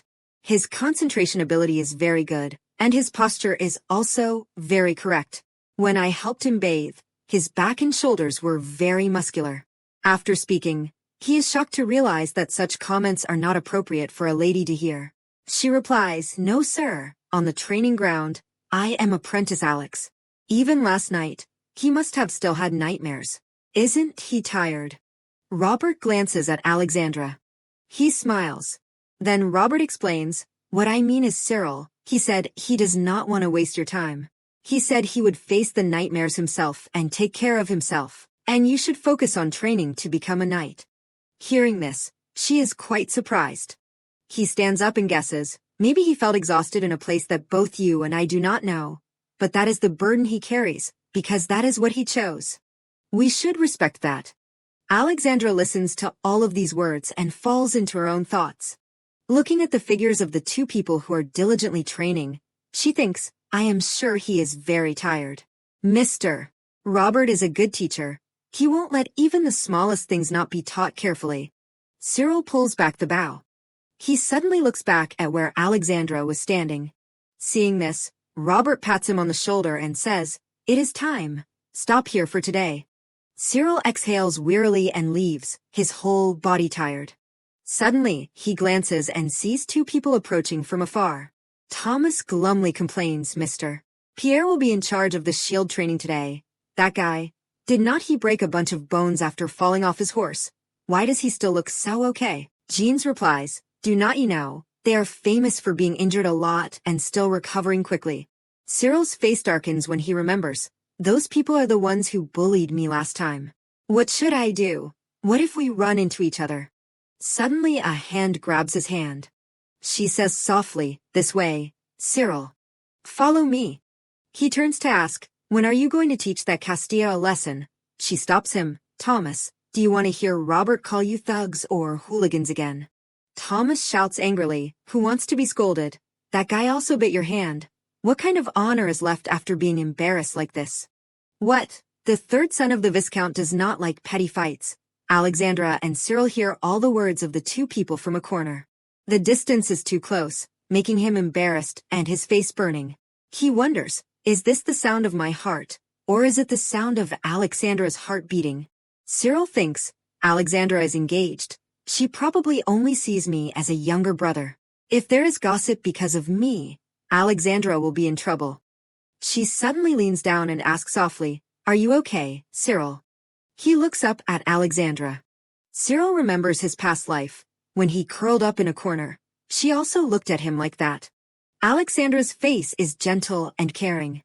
She explains, Jeans and Thomas are not bad people, but once they make a decision, it is hard to change. It is best not to run into them for the time being. Alexandra asks, "Can you go with me for a while?" She leads him into the mansion.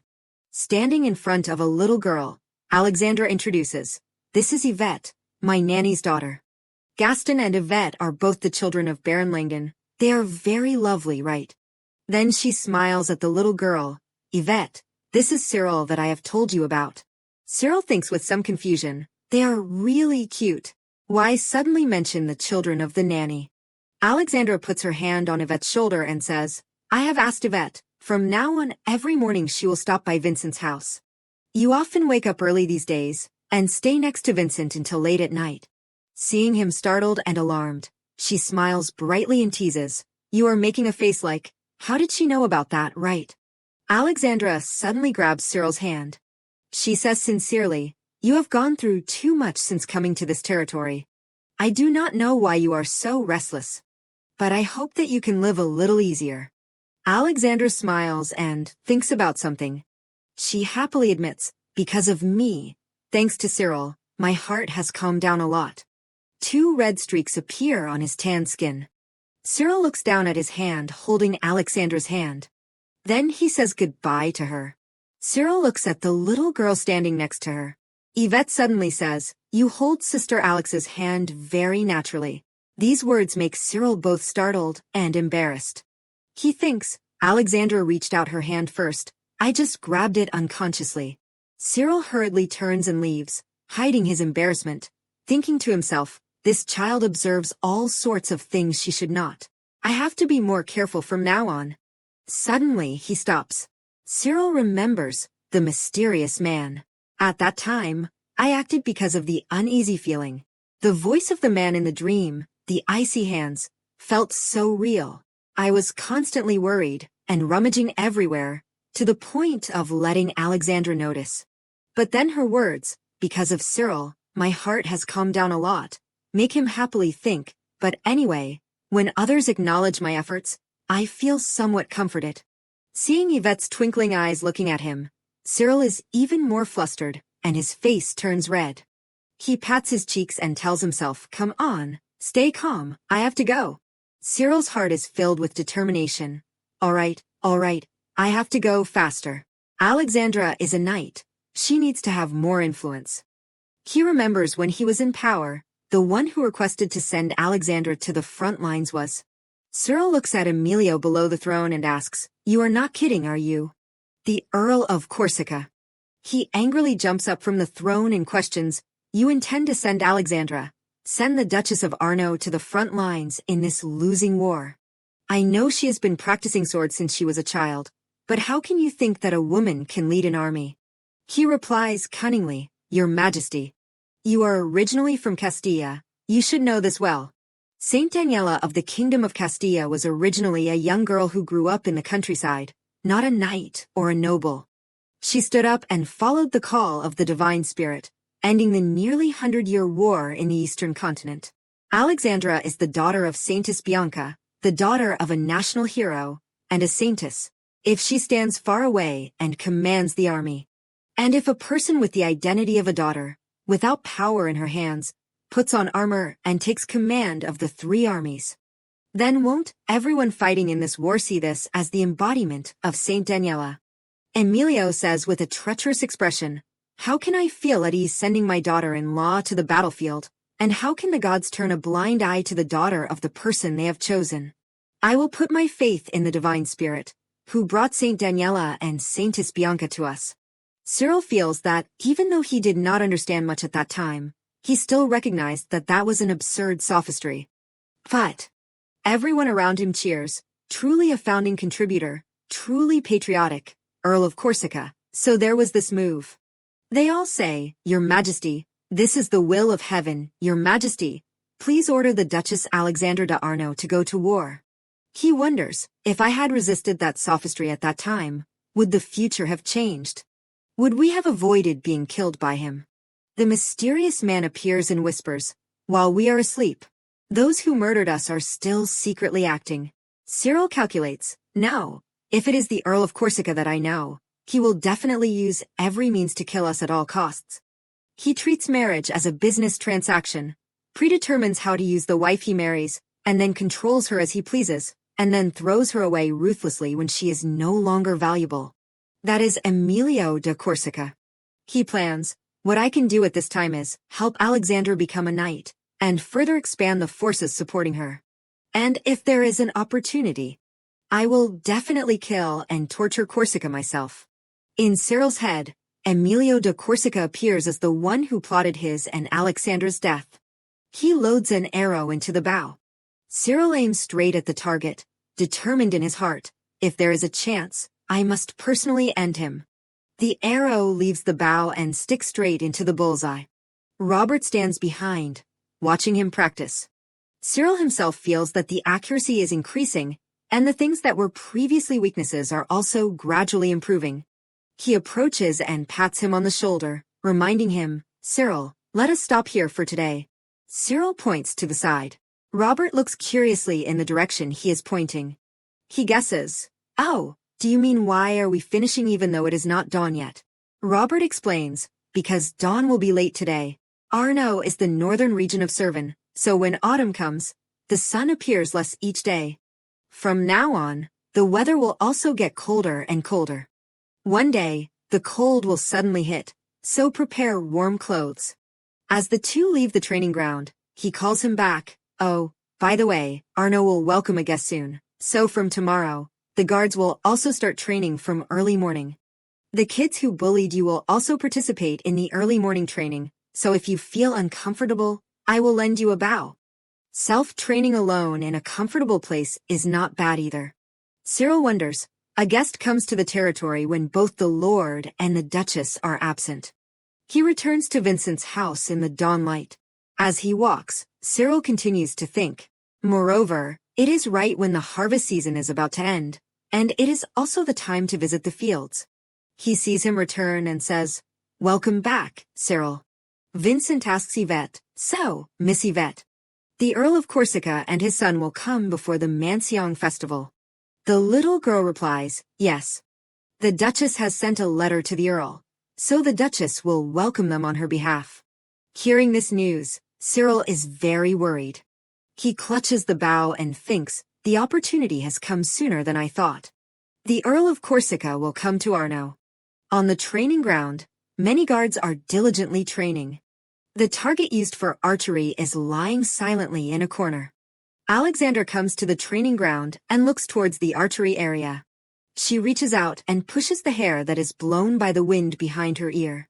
Then Alexandra turns and asks Robert, there are no targets being shot. Did Cyril skip training this morning? He replies while wiping his sword, no, Cyril does not come to the training ground these days, but trains on his own, because the guards start coming and going from early morning.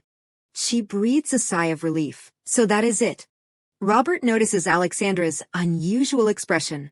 He teases, I heard that Cyril has not given up on archery. You seem very relieved. She laughs and frankly admits, yes. He is honing himself with the desire to become a knight.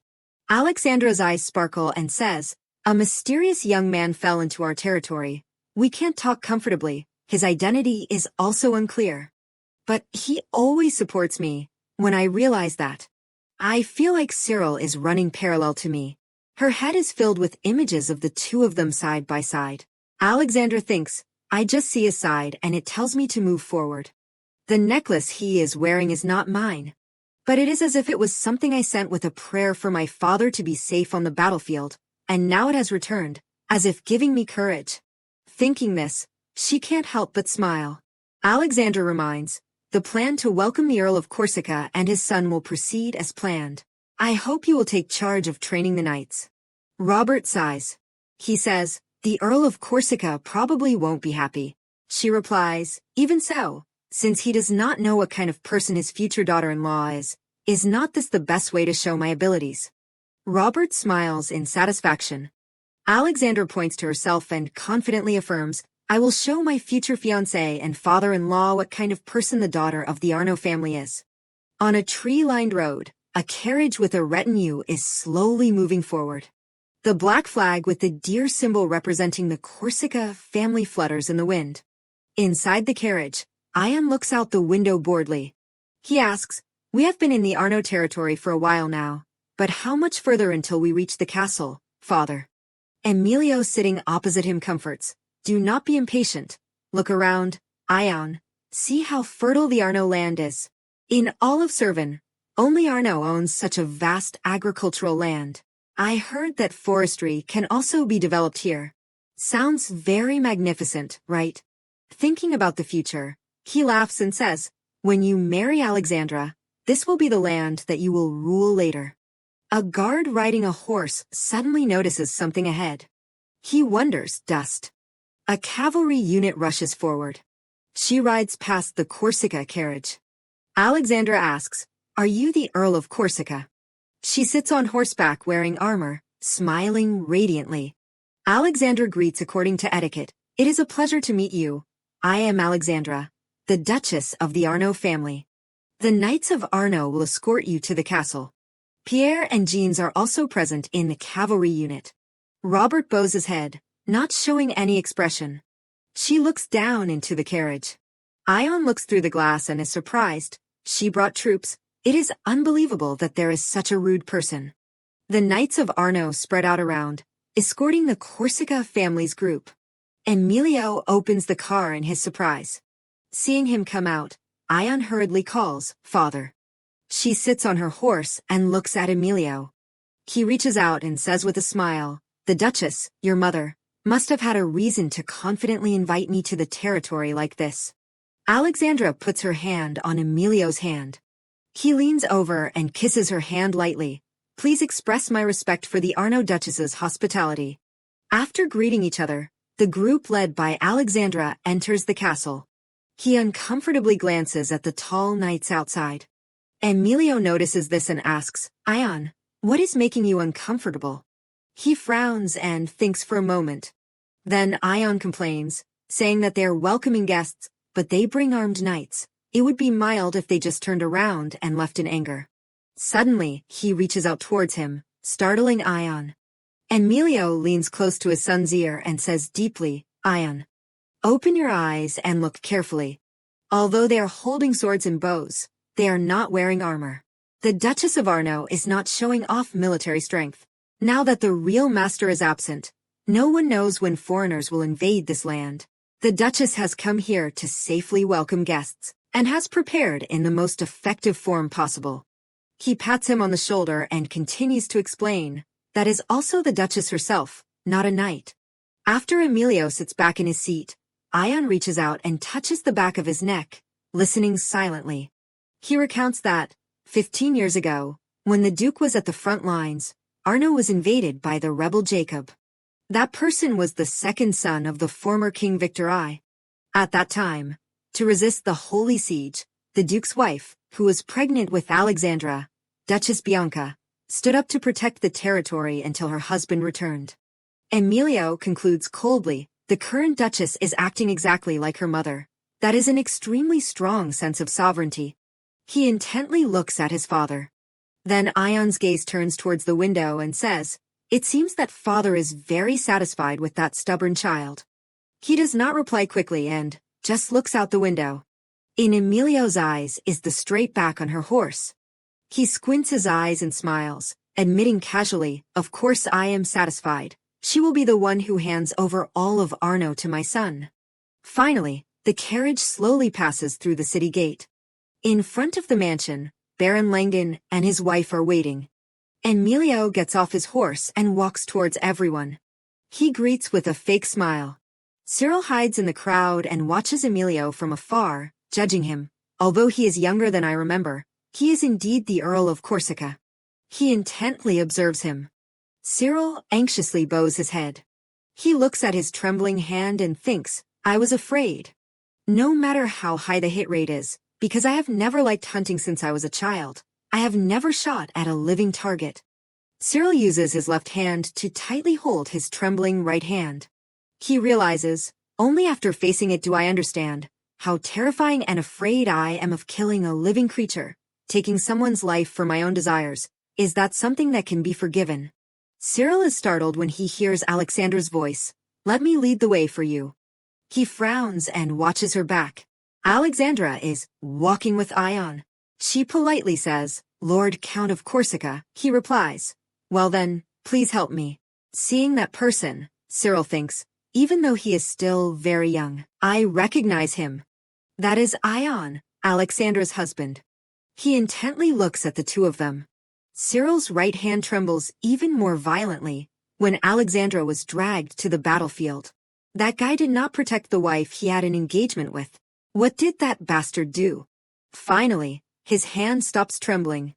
Cyril looks at his hand and falls into contemplation. Then his eyes become firm and he tells himself, I must act. Alexandra also sees Cyril's figure turning away in the crowd. Meanwhile, he is still thinking, I have to consider it as a chance accident. Standing from behind, Emilio also looks in the direction she is looking. Cyril is busy thinking about how to make it seem like a blind arrow from someone accidentally hit the honored guest, that it is just a misfortune. He does not realize that he has already been noticed. By him. Cyril decides, 2 days later at the hunting festival, I will kill the Earl of Corsica. The night is late. Emilio carries the candle and walks along the hallway. At a corner, he meets a person wearing a black cloak. That person says respectfully, you have had a difficult journey to Arno, sir. Emilio says with a sinister smile, there is something that makes me uncomfortable. You, who understand the Arno territory well, must do something to help me. He orders, the day of execution is the hunting festival in 2 days. In the late night, candlelight shines from the mansion. In the large banquet hall, 2 long tables are filled with people. Emilio elegantly cuts a piece of meat on his plate. He brings it to his mouth to taste, and suddenly notices. Emilio spares no praise. Even the skill of the head chef in Arno is truly excellent. Even though the master is absent, they can still treat honored guests so well. It is truly admirable. At this time, Alexandra has changed into a gorgeous dress and replies, I am lucky that it suits your taste, Earl of Corsica. My parents taught me how to manage the territory since I was a child, so that whenever the two of them are absent, there is nothing to worry about. She says confidently, of course, I also learn everything happily, because one day, I will become the master of Arno. Both father and son are surprised by Alexandra's words. Emilio replies with a fake smile, so that is it. Indeed, today will be an unforgettable day for me. The Duchess has such a strong spirit of sovereignty. Very likely to become a new relative of mine, truly. He holds the candle before leaving the meeting place with the person in the black cloak and coldly comments on her, a child who is so talented and sharp that it is unsettling. Although I vaguely guessed it from your letter, the Duke and Duchess of Arno have raised their children very well. But for my daughter-in-law, that correctness and intelligence are unnecessary. The one who will truly rule this territory is my son, Ion. Emilio glances at the other person. Wouldn't a girl who is too clever suppress Ion's spirit? The human soul is not strong, so you need to take action a little. Even if it is just a small scratch, if it is deeply ingrained, it will fester, burst open, and stain the whole body with blood. He turns around. Before leaving, Emilio leaves a sentence. Well then, the day of action is the hunting festival in 2 days. In front of the city gate, everyone is gathered, preparing to set off for the hunt. The knights are each doing their job, carrying the equipment and loading it onto the carts. Ion glances and sees a person bowing down, stroking 2 hunting dogs. He frowns, looking like he is not happy. Alexandra recognizes this sensitively. It seems that you are not very interested in hunting. Ion sighs, is not hunting something that the servants can take care of themselves? There is no need to make such a show like this is a military exercise. And also, it is a bit really pitiful. He turns around, trying to hide the emotions on his face. Ion is very embarrassed that she discovered it, and quickly justifies, no, I am just. Alexandra does not pay attention to his embarrassment. She says with a smile, "It is good to be engaged to someone who is so gentle." Ion does not know how to refute. He leaves angrily. See you later." Watching Ion's back, Alexandra secretly comments, "Ion de Corsica, and the first time I met him yesterday, he looked so dissatisfied that I was a little worried. But it seems it is not a big problem." In the distance, he is frantically pushing away a dog that is happily wrapping itself around him. Even so, in her heart, she still feels, but no matter how good a person is. What would they think if their fiancé wanted to become a knight? Alexandra hesitantly wonders. Would they support me? What should I do if I am opposed? I want someone who can understand my heart. The image of Cyril holding her hand immediately appears in her head. Alexandra kicks a stone on the side of the road, and concludes, like Cyril. The stone hits the side of the well and bounces off. She intently watches its movement. Then suddenly Alexandra is angry with herself. Wait, what do I mean by, like Cyril? Pierre holding a bough suddenly stops on the road. He looks at her confusedly and asks, "Miss, are you still here?" Most of the participants in the hunt have already entered the forest. Alexandra pushes Pierre away embarrassedly. You go first, Pierre. I will follow you later." She tilts her head, revealing her blushing cheeks. He is confused, not understanding the reason. Then Pierre leaves with Jeans. When he asks, "What about the lady?" he can only scratch his head and reply, "She told me to go first." Alexandra rests her hands on the side of the well, trying to calm herself. "Get a grip, Alex. You are with the people from the family you are discussing an engagement with." She stands next to the well, her heart full of thoughts. Alexandra tries to justify it. "Gaston and Mr. Robert have always supported me. There is nothing that makes Cyril more special than them." She breathes a sigh of relief without noticing that behind her, a person is quietly approaching from a carriage. He reaches out and pushes Alexandra hard in the back. The sudden push catches her off guard, and her whole body leans forward, falling into the well. Then the other person quickly leaves. Many bubbles rise to the surface of the water. Alexandra comes to the surface and takes a deep breath. She looks up at the mouth of the well and guesses, "Someone must have pushed me down." Alexandra grabs the rope of the pulley to get water and tries to shout loudly, "Up! Is anyone there?" But the rope seems to have been cut by someone. She blankly watches it fall down right in front of her. Looking at the cut end of the rope, Alexandra confirms it was not an accident. Her head is filled with questions. Who is it? Why? What is the reason for pushing me into the well? Alexandra continues to try to shout loudly, "Hey, is there no one?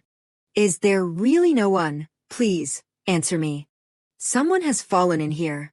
After shouting loudly for a while but no one comes, she gradually runs out of strength, her voice weakening. "Please." The cold of the water gradually seeps into her body, causing Alexandra's hands to start trembling. She desperately struggles, "Help me." Alexandra looks up above. She thinks, "My feet can't even touch the bottom. I am trying to keep myself from sinking with just a bucket. What if I sink and no one comes? I am so scared. I am going to sink. How could you not hesitate and jump into that icy water?" At this moment, Alexandra thinks desperately of Cyril. Suddenly there is a loud call, "Miss." Alexandra looks up. She sobs, "Mr.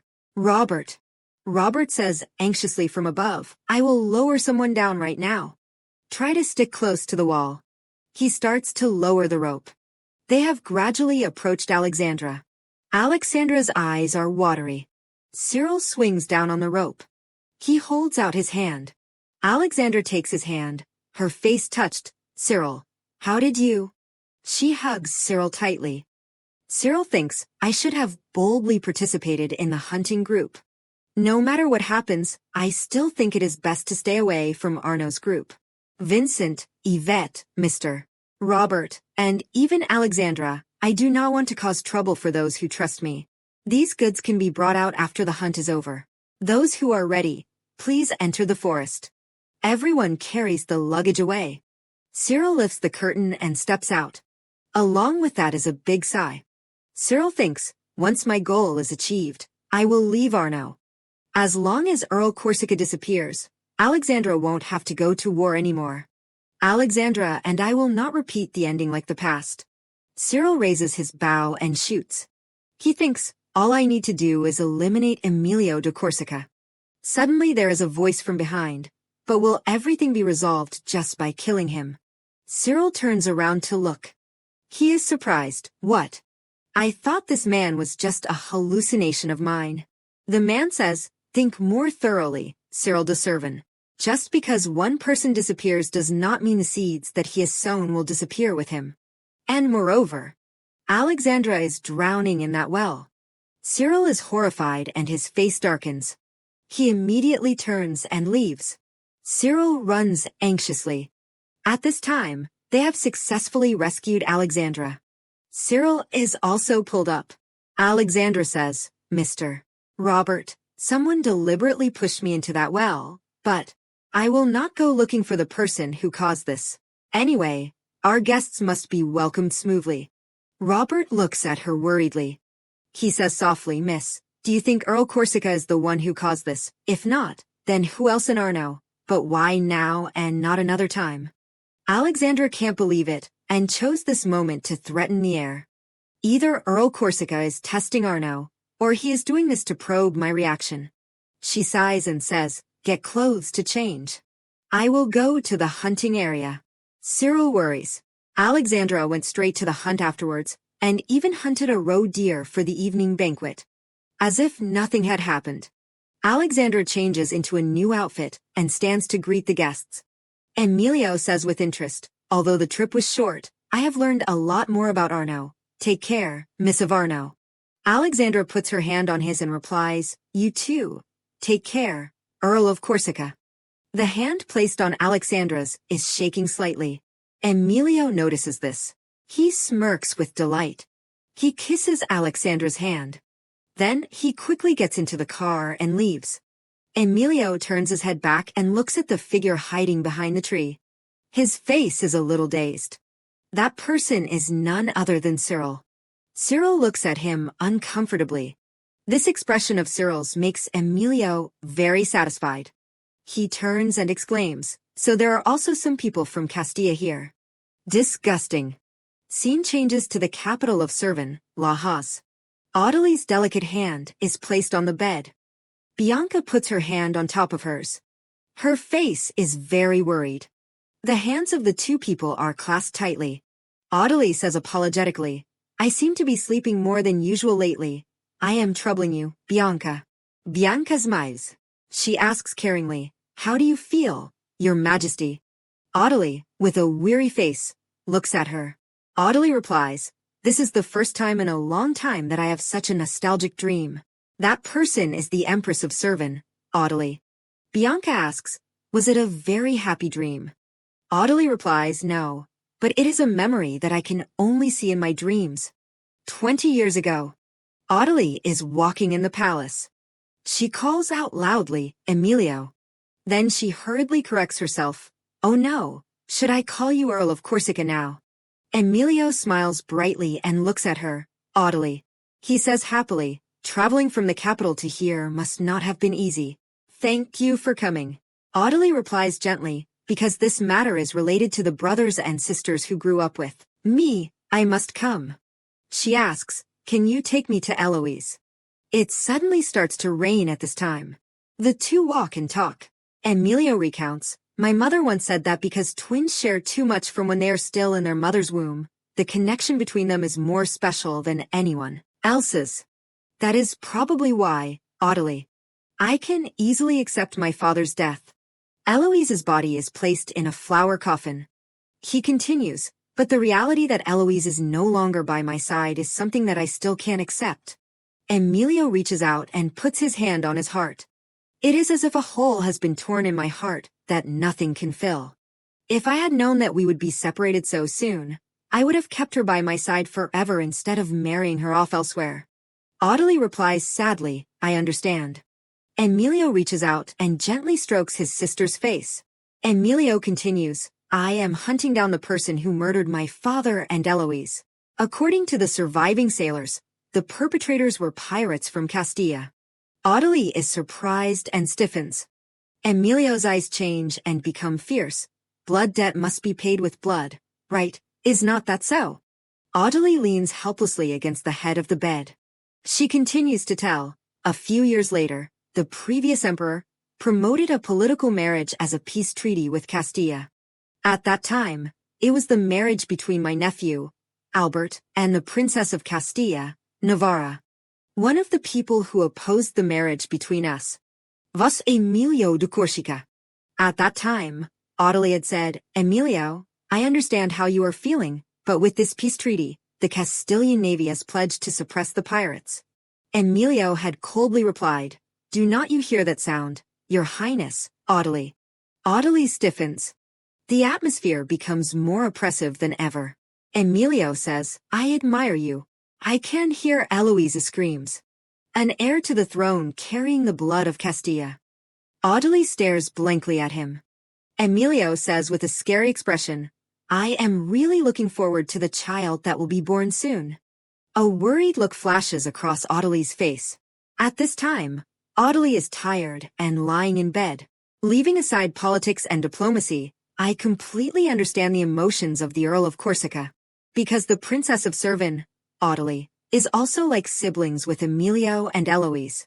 If that princess had nothing to do with the throne, perhaps I would have prioritized my friendship with Emilio, but in my position as Empress Audley, the sole pillar of the Servin royal line, she remembers her image with Cyril. Then she continues, I have a responsibility to nurture him until Cyril grows up and inherits the throne. I must live well and protect him. I am truly sorry, Bianca. You should take care of the Duchy of Arno when the Duke is not here. Bianca promises, please do not worry, Your Majesty, even without me and my husband. Our daughter is still in Arno. Back to Alexandra. She says gloomily, damn it, I caught a cold. She asks, where is Cyril? Is he okay? Is he not injured? The butler hesitates. Miss, I also feel sorry for him. But I have told him to stay away from the castle for a while. The order to not reveal information, but the rumors still spread, so the atmosphere around Arno Castle is very gloomy.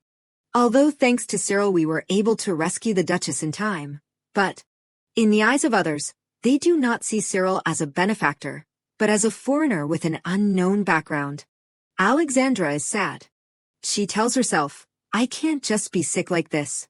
What is making me worried now is, the concerns and fears are gradually gnawing at me and everyone else in Arno. Someone says, what do you think, Baron Langdon? Robert crosses his arms and says, since the incident at the hunting festival, it feels like someone is secretly making Arno unstable. A bodyguard who comes from another land, who came here with the hope of being trained as a knight, is actually a spy, is something that has happened again and again, but he hesitates, Gasper. To be honest, among the knights that I have trained myself, I do not believe that any of them could pose a threat to our territory. Langdon replies, Robert, even if Earl Corsica planted someone in the territory of Arno, he would not be able to go much further, especially right before the engagement of his son with the Duchess. But we can't just stand by and do nothing. As we have discussed, we will be forced to take the Duchess out of Arno. Cyril sits thoughtfully under a tree, looking into the distance. He worries Alexandra. I do not know if she is still okay. She was very scared at that time. Cyril remembers that sentence, if you kill him, will everything be resolved? Just because one person disappears does not mean the seeds that he has sown will disappear with him. Cyril thinks, if it was not for that man, I probably would have lost Alexandra. That voice is the one who told me to find it. That must be a man with icy hands. Cyril hugs his head. Suddenly thinking too much makes my head hurt. If you are going to say something to me, you should say something simple, especially when you want to appear anywhere. He said that the seeds that Earl Corsica has sown will not disappear. It is true that he is the source of everything, but because he has a strong force behind him, that means that he has built a faction that is too strong and too closely knit. At night, Cyril sits huddled in a corner. Of force, if I had one too, I could have stopped them from sending Alexandra to the battlefield. Cyril makes a sad face.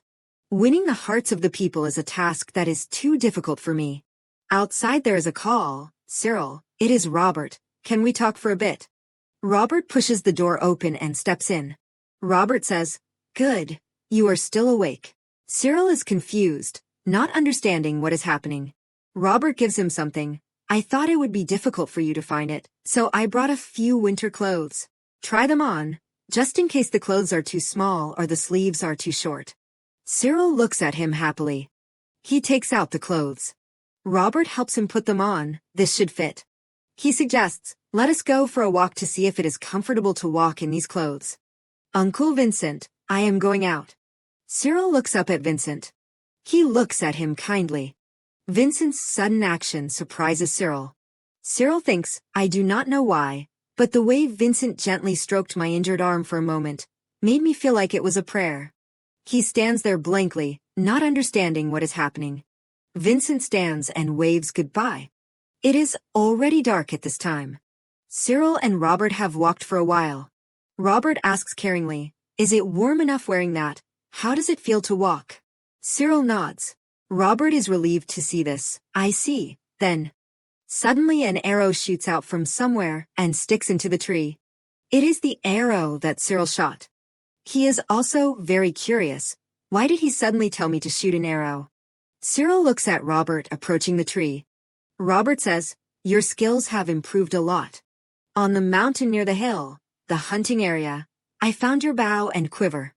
He asks, Why were you loitering around the hunting festival?"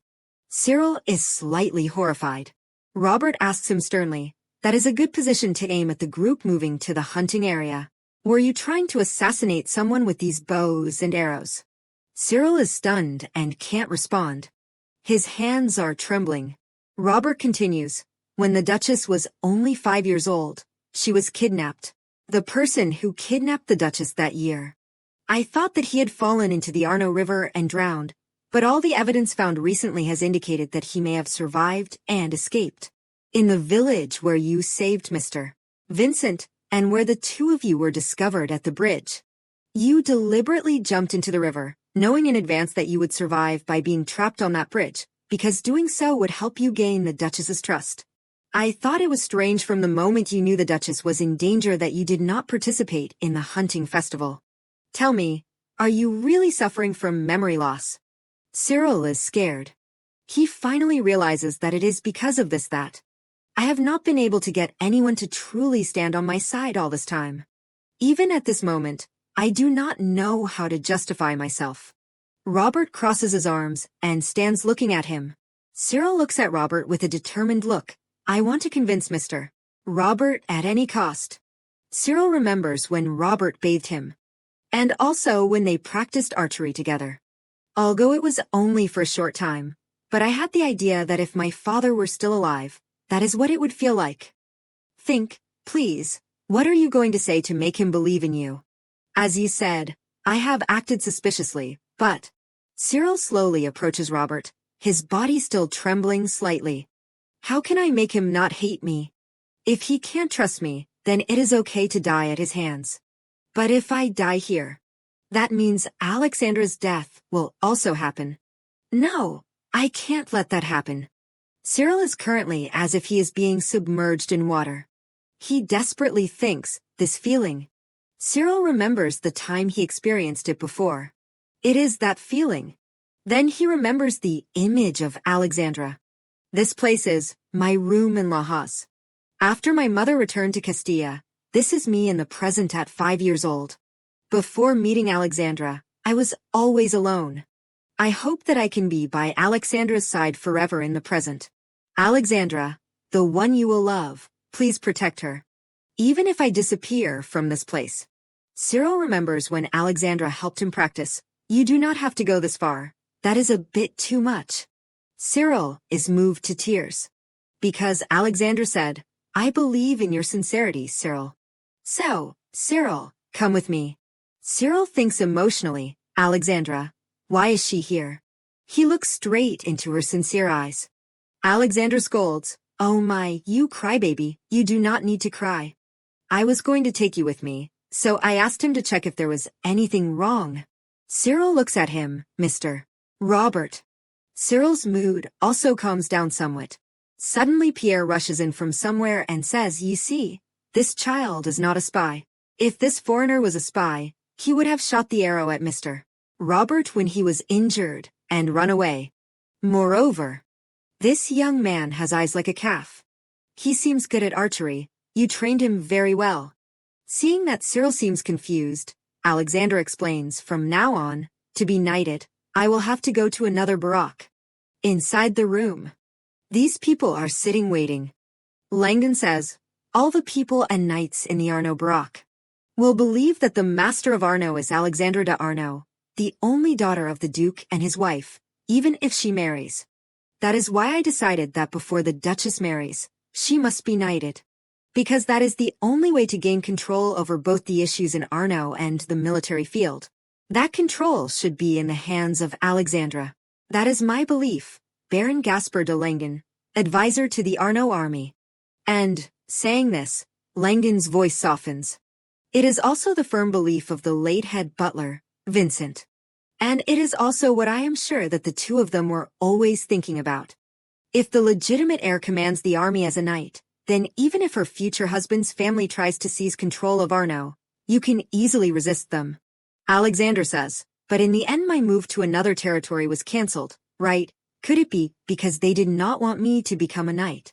Langdon replies, "As I said before, if it was not for the invasion of Aragon, then everything would have gone according to plan. But the peace treaty with Aragon was broken after only 10 years. And if you want to become a knight, it also means engaging in war. As the heir and only daughter, they did not want that to happen at any cost. If you can't become a noble knight in peacetime, then they would rather let you live as a noble lady and be protected in wartime. And keep your life safe." Alexandra lowers her face and contemplates for a moment. Suddenly Robert speaks, "But when you were pushed by someone and fell into darkness, you must have realized that you were standing in the middle of a battlefield." Alexandra: "Although there is not enough evidence yet, Earl Corsica is the biggest suspect behind that incident. Moreover, he has refused the Duchess's request to send more reinforcements, using the engagement as an excuse. Can we really shake hands with a guy like that? The Lord and Lady are not here, so your fate must be determined by yourself. What will you do?" "Our Duchess." Alexandra makes a decision. "From now on, I will stop the night training courses, lock myself in my room, and focus on etiquette courses. On All Saints' Day, I will go to the capital to meet my mother. Please let Yvette take my sewing class. Our skills are equally bad, so no one will notice the difference. Please remind Lucy that every time she visits my room, she must pretend that I am very happy. Finally, I need someone to go with me when I leave Arnaud. Please confirm for me that they are capable enough." Back to the present. Robert said, "The two of you will escort the young lady to the Neustria territory. An old friend I owe a debt to is living in Neustria. When you meet her, give her this." Robert placed a chess piece in Pierre's hand. Pierre exclaimed, "Oh!" Then he whispered teasingly in Robert's ear, "You mean that chess partner that Sir Sover always mentions? I will make sure it gets to her." Robert reminded, "Be quiet. We have to set off before dawn." They left that very night. Robert questioned, "Cyril, you still have not answered any of my questions." Cyril looked a little embarrassed, but at least he felt somewhat relieved. Robert said, "Do you know why I still choose to trust you? Because of that expression and those eyes. Cyril, you might not be a great gambler or an outstanding politician, but I can see that you could become a good friend to the young lady. A sincere look can sway someone. I have told you this before, have not I? For the sake of the loved ones who are waiting for you, do not sacrifice yourself needlessly. Just as I treat Alexandra and Pierre as if they were my own children, even if only for a short time, you are also a student I have taught. So do not throw your life away so easily. Make sure you come back safe," Robert said, handing Cyril a bow. Cyril's eyes lit up. He could not help but hug Robert tightly. Robert's face flushed slightly. Cyril's eyes sparkled, as if he were deeply moved. He teared up. "Even to someone with an unknown background like me, this man still gives me a place to belong." The house still had its warm, yellow lights on. Vincent, who readily gave me a small but warm corner of the room, Sir Robert, who trained me like the others. Robert patted him gently on the back to comfort him. Pierre turned back and exclaimed in a panic, "Huh? What is going on?" He came forward and demanded, "Sir Robert, hug me too." Robert sighed helplessly, all right, please hurry, it is almost dawn." Pierre hugged him contentedly. Cyril, still with teary eyes, thought, "At that moment, I swore. For those who have opened their hearts to me, Alexandra, I will create a future where she survives at all costs." Beginning the journey to Neustria, we started the journey with a firm belief, but a small yet serious problem began to arise as soon as we crossed the border of the Arno territory. They stopped and lit a fire to warm themselves. Alexandra called his name, Cyril. Cyril's face was covered in sweat from the fever. Alexandra asked, "How are you feeling? Do you want some water? Is your foot okay?" Cyril hung his head. He stretched out his foot, "Not okay at all." "Alexandra, I have learned now that you have to cut your toenails before hiking. After climbing up and down the mountains for 3 days, my feet have been tormented because I had to wear these tiny fur shoes." Pierre also came over to take a look. He said, "Young lady, this young man's toenails are the main cause. Pus is starting to come out from under the nails. You might be able to keep walking for a few more days, but the wound will become serious. Then, we will go to the village down there to have your toenails removed before continuing the journey." Cyril's ears perked up, hearing this as if he had been struck by lightning. Even Alexandra could not believe it. "Remove the toenails," Cyril thought in horror. "How can he say that about my precious toenails?" Pierre confirmed again, "Yes, they are dead toenails, so it is better to remove them. Wouldn't that be more comfortable than walking for a month?" Alexandra was convinced. "Then, Cyril, do as Pierre says." She encouraged, "It is okay, you will get through it. You fell into the river once and broke your arm, and you were still okay." Cyril internally screamed, "This is so embarrassing. I am not even seriously injured or anything, it is just my stupid toes. If anyone sees me like this, they will think I fell off a horse or got stabbed. I know that someone like me will never score points." In Alexandra's eyes, but at least I do not want her to worry about something as trivial as my toes. They arrived at the village. Pierre stopped and said, "All right then. When we get to the village, we can't mention the young lady. Just treat her like my younger brother, Alec. You can also call me brother, like before." Alexandra quickly adapted, "Yes, brother." Pierre turned to Cyril and instructed, You too. You can call me brother, even if only in your head. We will get to eat hot food after 3 days of something that is not beef jerky." Alexandra excitedly said, "When he first came to our territory, he was already an apprentice, even though he was only 15 years old. Gaston and I had only just started. He taught us like a real brother." Alexandra unconsciously recalled the happy times back then. "I have always wanted to become someone like him ever since then." Cyril felt happy just listening to her stories. He thought, "An Alexandra I did not know. Her past self. So playful and witty. It must have shaped the 20-year-old Alexandra that I met. The person she wants to become. Someone like Sir Pierre." He stared intently at Pierre. His feet were still oozing pus. Cyril lamented, "My toes hurt so much." Finally, they arrived at the village. An old woman said, "Oh my, this Castilla boy. If you had come any later, you would have had to cut off your toes." Everyone was shocked. "What?" Pierre angrily said, "That is ridiculous. What is the big deal about cutting off his toes? Is this old woman talking nonsense?" The old woman said, "The problem is not the toenails, but the flesh underneath. Some parts have already started to necrose." The old woman scared them. "If you disregard this, do you know that the necrotic cells could spread to your ankles? It is lucky it is just the toes, because you might have to cut off your whole foot. If you are a hunter, you should know this.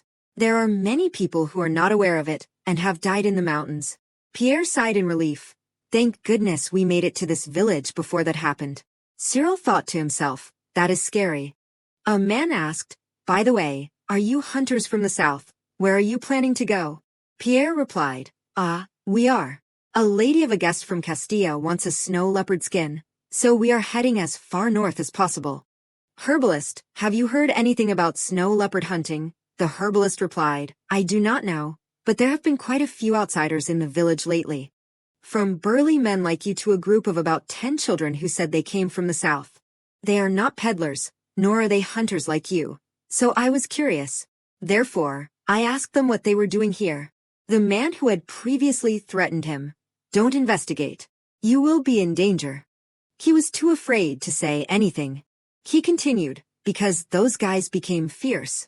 The children with them looked like they had been taken by human traffickers. Pierre was surprised. Human trafficking, isn't that a crime that is severely punished in the Arno territory? If you report something like that to the Lord, you will be rewarded. He replied, because once you cross those mountains, you are no longer in Arno, but in a different area. Cyril pondered. He means he has not reported it yet. Human trafficking is illegal anywhere on Servan. Human trafficking? Was there a human trafficking incident in the northern region when I was young? Cyril looked around. He panicked. Come to think of it, where did Alexandra go? Just as he thought this, she came in carrying a basket of vegetables. Alexandra's eyes met a man's. That person was none other than Gaston. She came closer to confirm. Gaston, you are Gaston, right? Gaston turned back in surprise. He asked, Alexandra. They both asked each other at the same time, why are you here? Alexandra called out his name, Gaston. Gaston was also surprised, Alex. What are you doing here? Gaston probed, aren't you about to get engaged? Alex stammered, well. Alexandra asked back, what about you? Aren't you training to become a knight in Corsica? Gaston avoided the question. It is just. Things are more complicated than that. Cyril was anxiously searching for her. He heard the sound of an argument from afar. Aren't you going to tell them? Cyril looked in surprise at the two of them. Alexandra. Who is she talking to? Suddenly, someone walked past and bumped into Cyril. He fell to the ground. The person exclaimed, oh, shoot. Sorry, he said, reaching out to help Cyril up. The person who bumped into Cyril was a man with a familiar appearance. Cyril was also suspicious.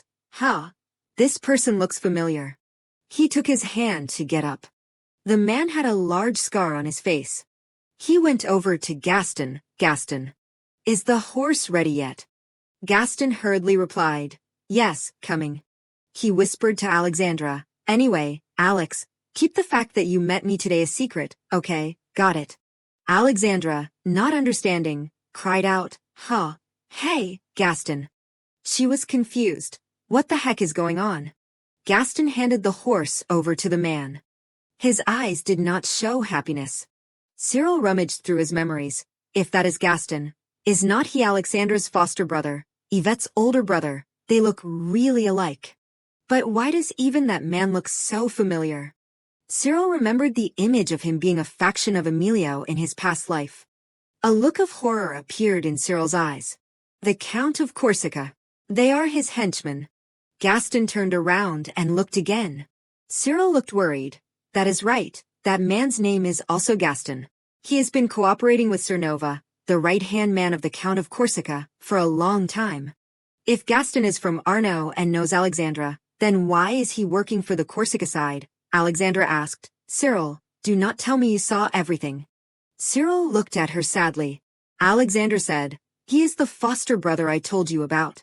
He is a man of few words and cautious, so he will definitely keep the fact that I am here a secret. I do not know why he is here, but Gaston also asked me to keep our meeting here a secret. You will do that too, right?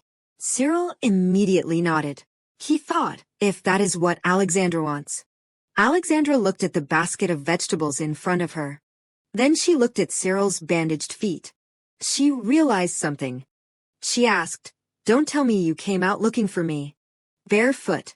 Alexandra turned and left, not forgetting to instruct, right now, the most important thing is to make sure your feet heal quickly, so do not worry about me and take care of yourself first. Cyril sadly lowered his eyes. Cyril slowly followed behind. He thought, she is right. She trusted me to come along, but I am holding her back. The two of them walked on like that. Alexandra worriedly turned back to look. Suddenly, she spoke up, Cyril, You must be a calm person when you are underwater. Cyril was confused by her statement.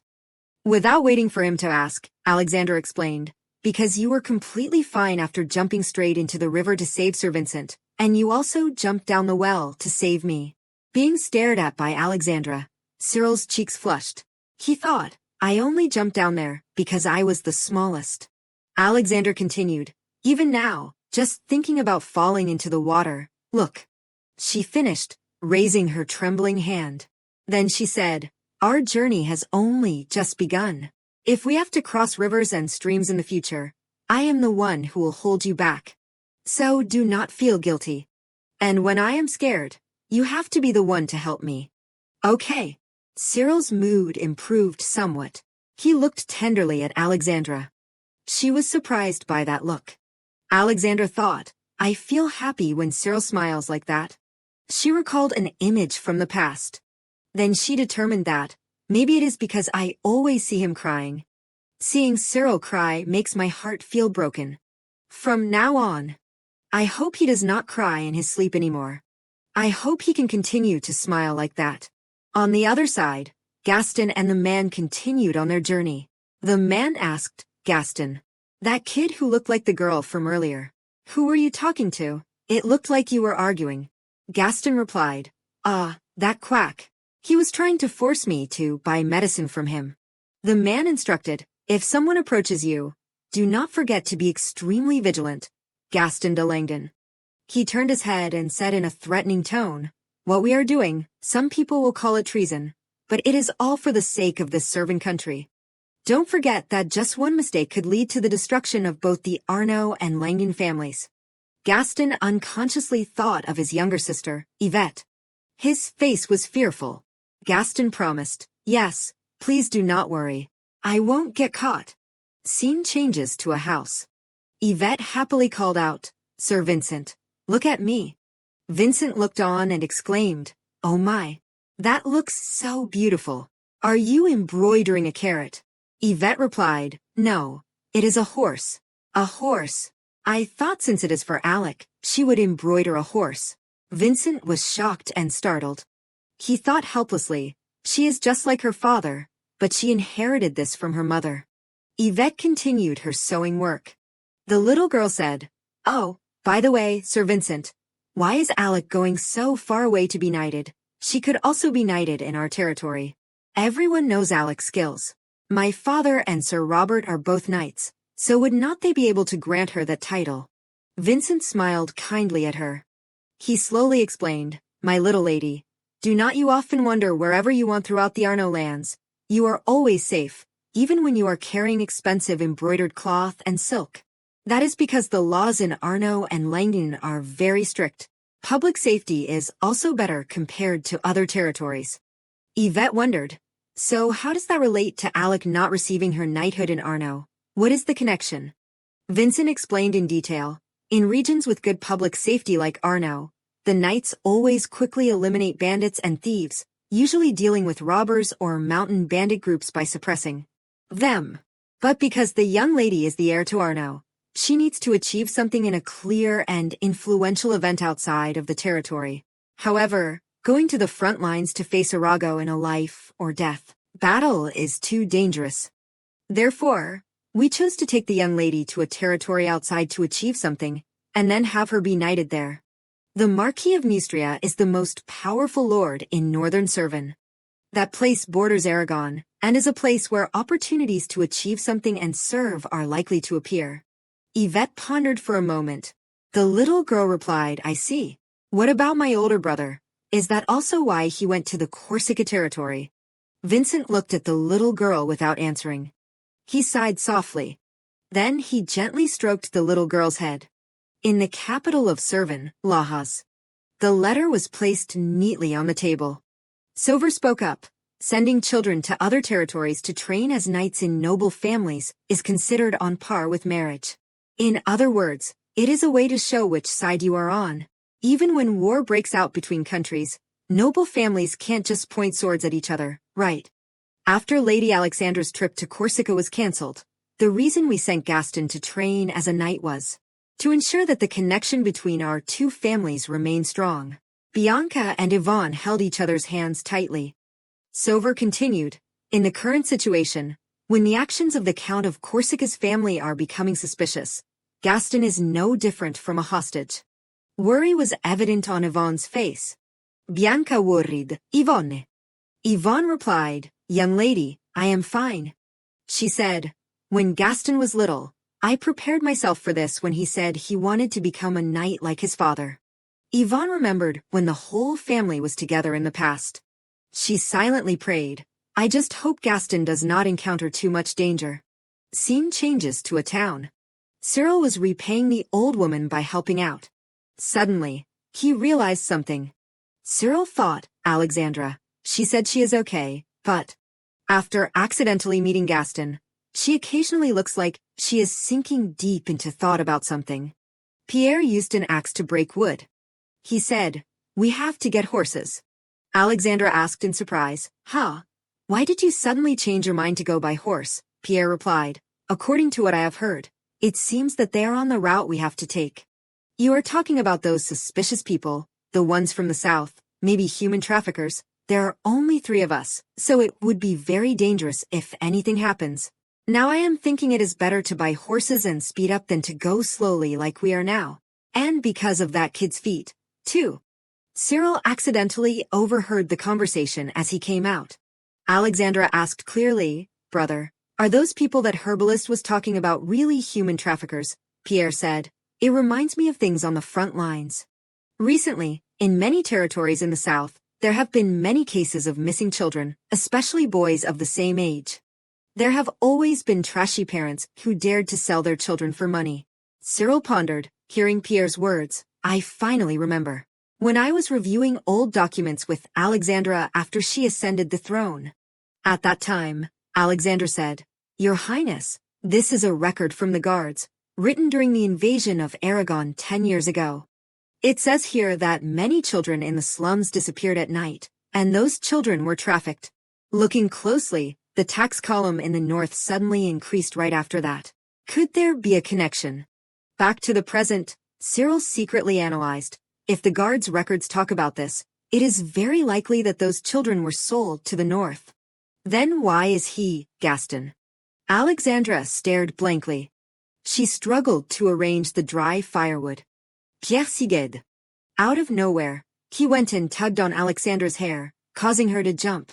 Making Cyril, who was peeking from behind the wall, also startled. Pierre asked, Hey, what are you worried about? Alexandra blushed. Me? I am not worried about anything. Pierre said with a smile, You always bite your lower lip when you are worried about something. Alexandra was surprised.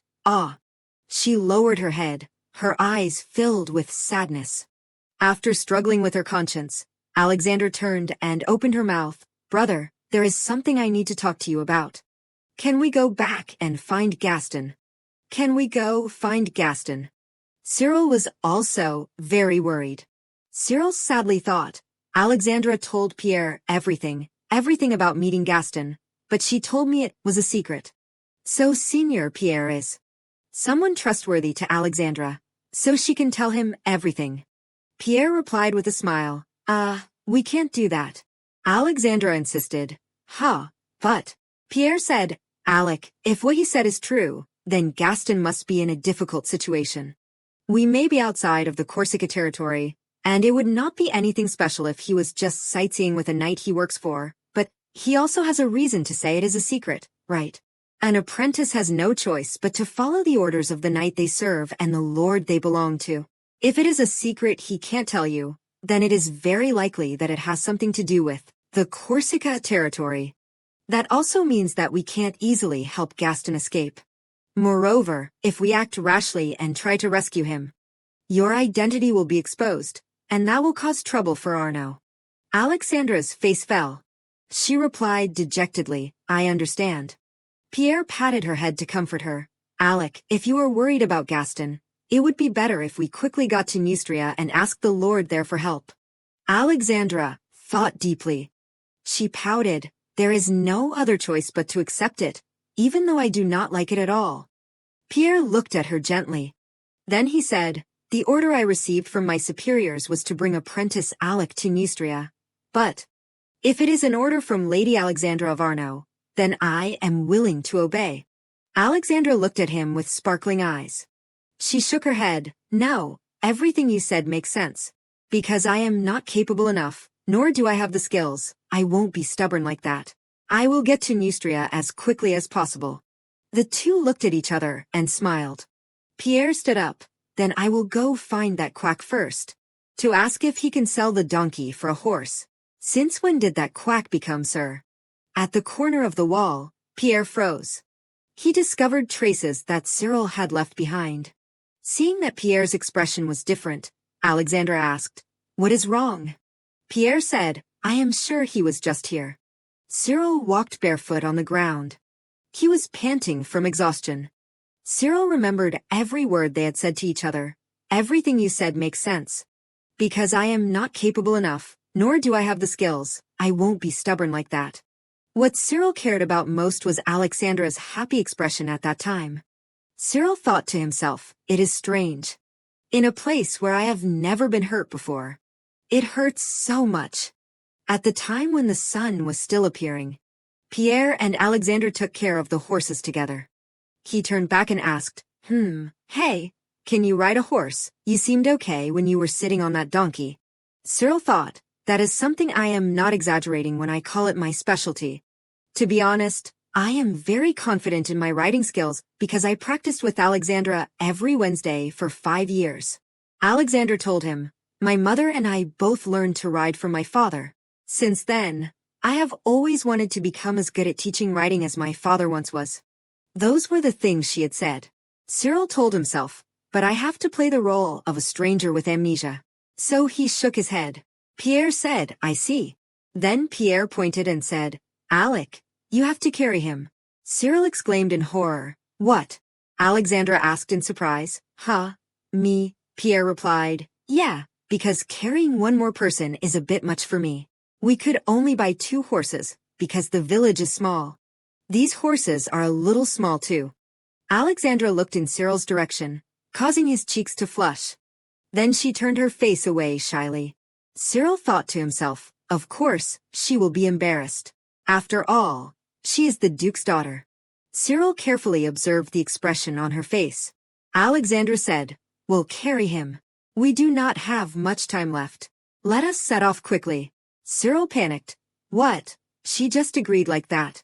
Alexandra turned and said, it is okay, right, Cyril? I am very confident in my riding ability. She smiled brightly and promised, I will ride very safely. The more confident Alexandra was, the more flustered Cyril became. His expression was indescribably funny. The two climbed onto the horses. Cyril blamed himself. Oh man, I should have said I knew how to ride. Alexandra instructed, hold on tight, Cyril. Cyril was sweating profusely. He was confused. Where should I hold on to? Alexandra directly took Cyril's hand. Then she placed it around her waist. Alexandra reassured, it is okay. I am apprentice Alec now. Pierre said, let us go. Cyril's inner self screamed, I am not okay. Alexandra, on the other hand, was very relaxed, yes. They waved goodbye before leaving, and then quickly moved forward. And so, another difficult journey of mine began. Thanks to the horses, a journey that initially needed at least a month was shortened to 10 days. This is the map of the journey they had to take. It took more than 10 days to get used to it. Fortunately, there were no worrying confrontations with suspicious characters. We approached the Neustria territory safely, however. They were forced to stop because the road was flooded. Pierre dismounted to assess the situation. It has been raining a lot on this trip, so the water in the river has risen too much. It is not impossible to cross, but Alexandra walked over. Seeing this, Pierre asked her, Alec, what is the situation? Alexandra replied to him, the flags we see in the distance are those of the Neustria army, stationed in the western plains. They are quite numerous, and they are fully equipped. I am worried that we might have to confront them. She suggested, what if we contact the Neustria army first and explain our situation to them? Pierre breathed lightly. The daughter of the Duke of Arno has not officially come to meet the Marquis of Neustria, is what we will have to say. I have met the Count of Neustria exactly once during this war. I told him the war was not going well, and although His Grace the Duke personally requested him to send troops, he flatly refused. He said, "It seems I have placed a burden on you, Marquis of Neustria. Then I will hand over the eastern border to you." The Marquis of Neustria replied, "You do not have to make such a request. As a guardian of Neustria, I am simply doing what I have to do." Pierre was stunned. "Your Grace, if the Arno army is defeated, forget the border. Would not even the country immediately turn into hell?" Back in reality, Pierre said, "It seems that the Count of Neustria is also as rigid, sticking to the books as Sir Robert. I do not know how he will react. The reason Sir Robert told us to find his chess partner is probably because he knew what the Count of Neustria was like." Alexander spoke up, "If he is that kind of person, this will definitely only cause more trouble." Pierre brushed it off. "We do not have any other choice. Let us cross it, right here. Once we cross the river, it is only half a day to Neustria Castle." Cyril observed the strange expression on Alexandra's face. Then he looked at the river in front of him. It is narrower than the river in Arno, and the current is not too strong, but because of the rain, the water level looks quite high. He worriedly turned to look, Alexandra. Her body was trembling slightly. Cyril remembered what Alexandra had once said, "Even now, when I think about the time I fell into the water, look." Alexandra clenched her fist. Pierre's horse had gone halfway.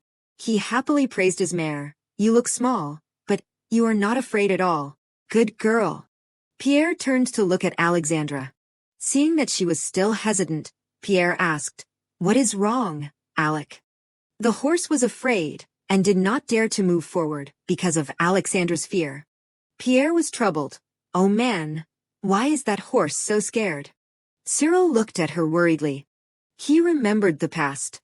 Someone had once said, "Do you know, Your Highness? Horses are animals with incredible empathy. They can even sense the emotions of the person holding the reins. If the person holding the reins is afraid, the horse will also be afraid."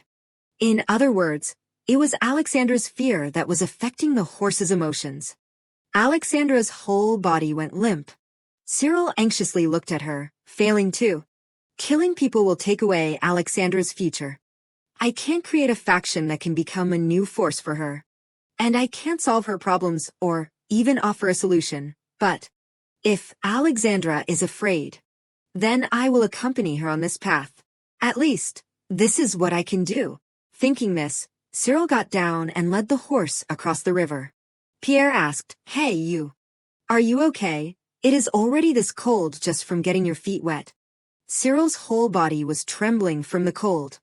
Alexandra panicked and got off. She came closer to check, "Cyril." Alexandra could not bear to see him shivering. She grabbed his hand. Then they promised each other, "Let us go. We have to get to Gaston as soon as possible. Let us hurry and meet Sir Robert's chess partner." Cyril looked at her with a determined gaze. At the port city, Blanche was walking. "Arriving," she said softly, "Lady Eva." A sharp woman with fiery red hair turned around. Blanche said, "You have been outside for too long." Eva replied, "I am fine, Blanche. The sun has finally come out, has not it? The days will get shorter and shorter, so I have to enjoy it now. Besides, for some reason, I feel a warm breeze blowing from the south." In northern Servan, the Neustria territory, Neustria Castle, Pierre got off his horse. He went over to talk to the guard. What Pierre handed over was the chess piece that Robert had asked for.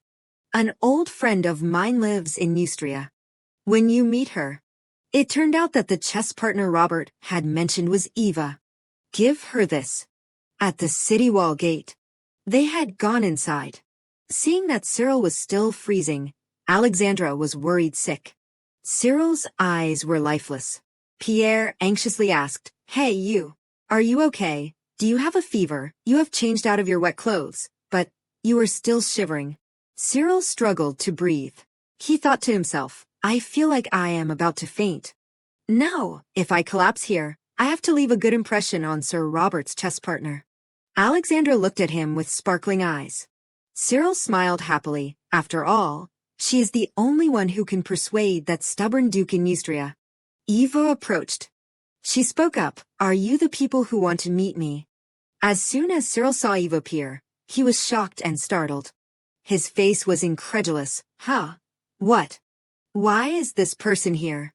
Cyril remembered when he was a child. My Highness, Cyril, it is unacceptable for someone who will become the king of Servant to struggle with something like this. I could never have imagined that the person I feared the most as a child would be the person I would meet in the Neustria territory. Cyril was so scared that he fainted.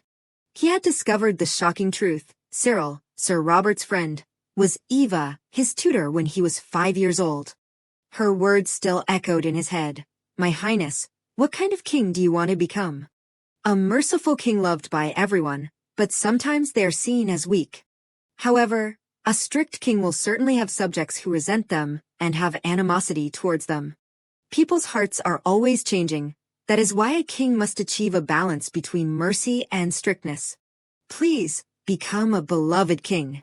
Cyril thought, the person who told me to become a king who is both merciful and strict. Just like her words, Lady Eva was also a teacher who was both merciful and strict. A year later, after she came to live with me, Lady Eva was executed on suspicion of being an Aragon spy. Cyril vaguely woke up in a warm blanket. Both Pierre and Alexandra were very worried about him. He is awake. Cyril, are you okay? The two helped Cyril sit up. Cyril was tired and powerless. He did not seem to be aware of what had just happened. Alexandra said, "This room is a side room that Lady Eva gave us. She helped us when you fainted." Cyril breathed out a hot breath. Lady Eva came closer to observe. Eva said, "Helping that person recover is the top priority. So I will hear your story later." Cyril was spiritually devastated. I completely ruined the first impression. Cyril confusedly covered his face. Blanche pushed the door open and entered. She spoke up, "You, with the silver hair. Lady Eva is looking for you, so follow me." Pierre came forward to greet her. "Madam, I am the protector of these children.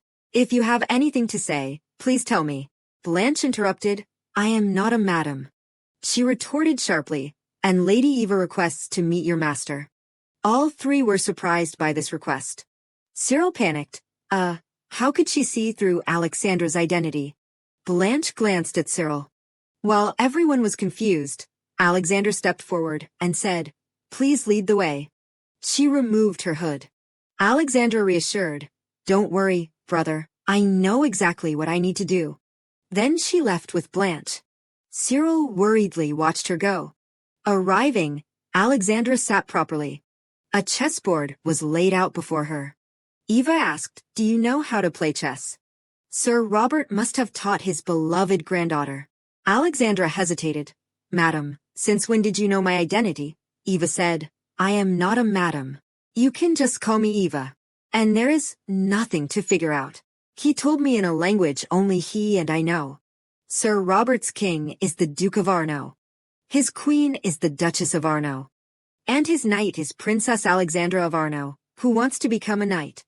So what has brought a young girl all the way here? Coming here on your own while the Duke and Duchess are away from the Arno territory. It must be something very important, right?" Alexandra said, "I hope to be knighted by the Count of Neustria as soon as possible." Eva explained, "Right now, the Marquis of Neustria has gone to suppress the bandits near the Western Plains. I do not know when he will be back. I would love to grant the princess's request, but for him, the security of Neustria is the most important thing. You will have to wait." Alexandra bluntly said, I can't waste any more time." She moved a chess piece and placed it in an empty spot. Then she said, "I beg Lady Eva, please allow me to meet the Marquis of Neustria." Alec held the knight in his hand and offered it to the person in front of him with a plea. "Please, Lady Eva, please, let me meet the Marquis of Neustria." She spoke her wish with a firm and straightforward gaze. Then she looked down with a sad expression and slowly said, "I can't explain the details, but, Gaston, the son of Baron Langen, is now probably involved in something dangerous." As she spoke, She remembered the image of a thin, shy boy standing next to a horse. Then Alec quickly brushed off that image and continued to speak to Lady Eva. It is about the appointment of a knight, but to help Gaston we need the power of the Marquis. This area is out of Arno's reach, and I am just a squire. Hearing this, Lady Eva slowly asked, "Does this have something to do with a human trafficking ring?" Hearing this, Alec remembered the image of Pierre with a worried face telling her, "Recently, many children have disappeared in the Northern Territory." As if remembering something, Alec suddenly startled. Her hand clenched tightly, and her face became more determined. Seeing Alec like that, Lady Eva brushed her hand. She closed her eyes slightly and calmly said, "Human trafficking often occurs during wartime. Women and children from defeated territories are kidnapped and sold as slaves to other territories or foreign countries. But this time, the human trafficking situation is different."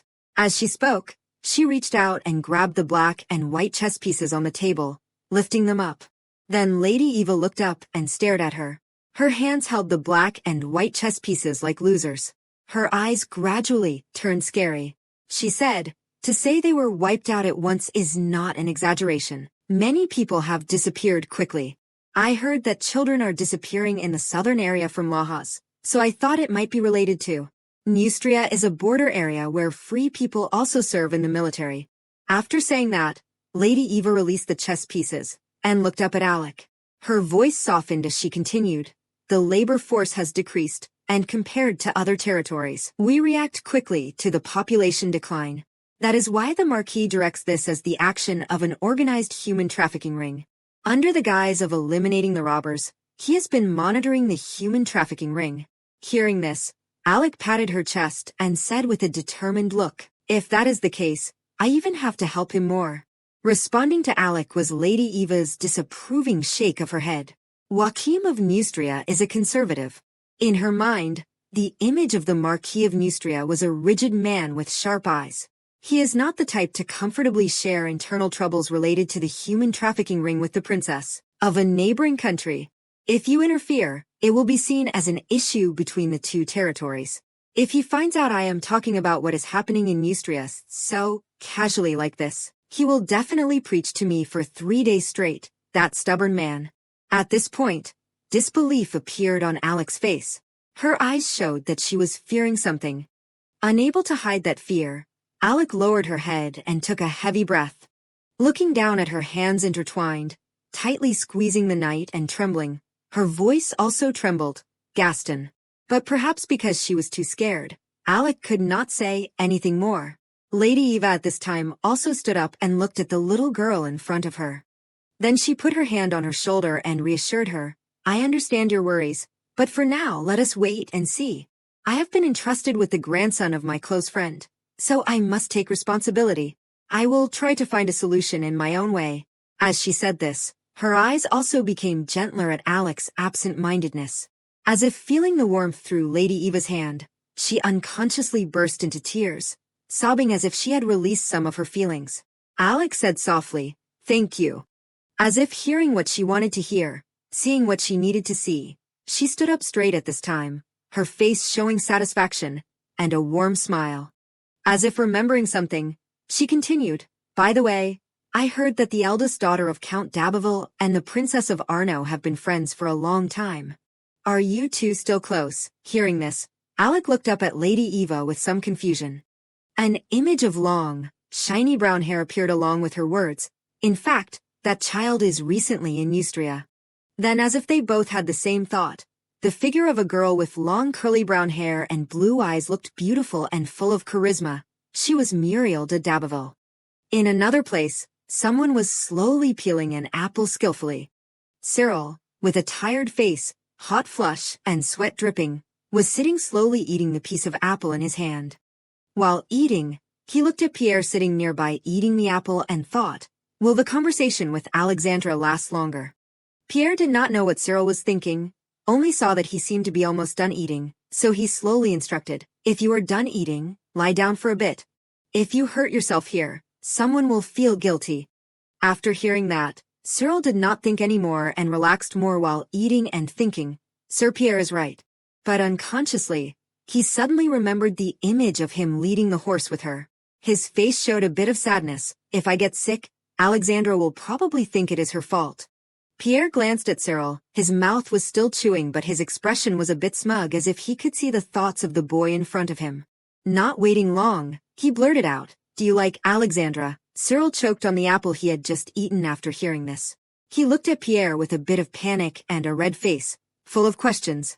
After the unexpected choke, all the apples on the plate fell out. This time, it was Pierre's turn to look in surprise at the scene of Cyril's face turning red with embarrassment and unable to speak. He seemed to understand something and then sighed at Cyril's blushing face. "I can't believe I suspected someone like you, Hayes. Now I understand. Your, is not just simple affection." Pierre unexpectedly analyzed further, making him even more embarrassed. Pierre no longer had a gentle look, but a more serious face reminded, "But do not go too deep. The person who will become the princess's husband has been decided." A sincere reminder from Pierre.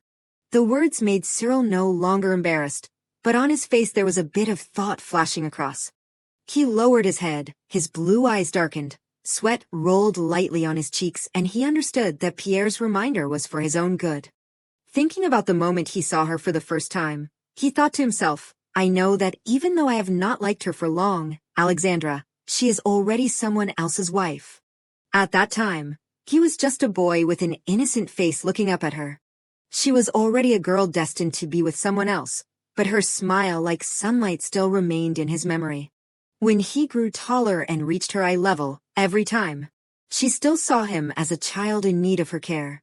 The moment she took his hand and smiled gently at him seemed to be etched deep into his mind. That made his mind even more melancholic. Thinking deeper, Cyril remembered a mysterious man. Does that man know something? If I could change Alexandra's future, even just a little, if Alexandra's life could change for the better. Just thinking this, an image of her smiling and laughing with someone appeared in his head. Even if that smile is for someone else, even if just for a glance, I remember her. The person who will be by Alexandra's side in the future is not Ion de Corsia. Conflicting thoughts and images made him feel lost, but suddenly he remembered her radiant smile for him. It was so beautiful. Suddenly, a shadow darted in from outside the door. "There you are," with the shout. Both of them were startled and looked towards the door at the same time. Muriel appeared with disheveled hair and an angry face, making both of them break out in a cold sweat, not knowing what was going to happen. But unlike what they had imagined, she suddenly lowered her head and said softly, "Oh my, I was too rude." This action made the two boys in front of her even more confused. Then, Muriel suddenly turned away, leaving only the words, "Excuse me," in front of the two people who still did not understand what was going on. Coming back to their senses, the two of them peeked out the door, but she had already disappeared at the end of the hallway, turning in another direction and running away. Pierre said softly with admiration, "Oh, she really is a noisy red-haired girl. Does Sir Robert have a chess partner with a daughter?" Cyril did not reply, but he unconsciously thought, "That is impossible. As far as I know, Lady Eva is still unmarried, and she did not have any children before the execution." Before they could finish gossiping, Muriel came back. Seeing the two of them standing there, she called out, "You two. Well, since things have come to this, will you help me?" As she spoke, she turned and brushed her hair to the side. At this moment, she looked extraordinarily beautiful and radiant. But in the next second, Muriel was again fidgety, one hand holding books and the other grasping her skirt, looking around like a thief, making Pierre a little angry and call out, "Hey, miss. Even if we are guests of Lady Eva, wandering around the castle like this will make us look suspicious." As he said this, Muriel pushed open the door of a room and strode in aggressively. Even so, Pierre still had to remind, "Besides, this guy has only been unconscious for less than half a day." As he said, Cyril still looked very tired, panting every breath as he followed the two. Muriel turned around and bluntly corrected Pierre. "She is called Lady Eva, not Madam. We have searched other places, and this floor is all that is left. If we do not find anything here, you can return to your room." Pierre looked puzzled. "Then at least tell us what we are looking for." Hearing this, she turned around, frowned, and said seriously, the kidnapper of the heir of the Neustria family, is still on the run. As Muriel finished speaking, both Pierre and Cyril were stunned in shock. In an instant, his face became terrified, and he screamed in his heart, "Kidnapped the heir, while the Marquis is not at the castle." Cyril suddenly thought of her, and then he sank into his thoughts. Thinking about it now, it is really strange.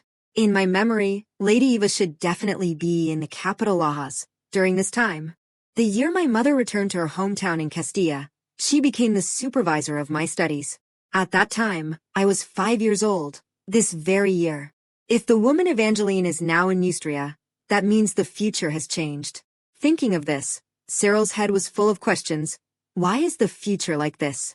At this time, in some place, perhaps in the mansion, there was a suspicious person holding a baby who was sucking on their hand and sleeping obediently. The woman with cold eyes hugged the baby tightly but still tried not to startle them.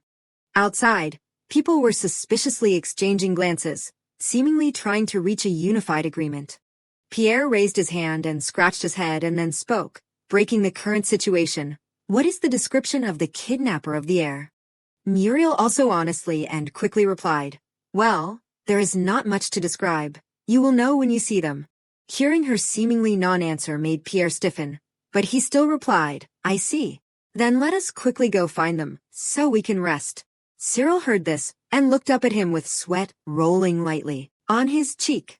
It was true. Someone dared to ask, and someone dared to do. He could only look and follow Muriel and Pierre, who were chattering ahead. "Please check that small room first." "Okay." He was walking ahead with a tired look, while she turned back and looked at Cyril, causing his head to be full of question marks and doubts. In his head, there were even more tangled thoughts. The heir has been kidnapped, but both that person and Sir Pierre do not seem to be nervous at all. I guess the situation is not as dangerous as I thought it was.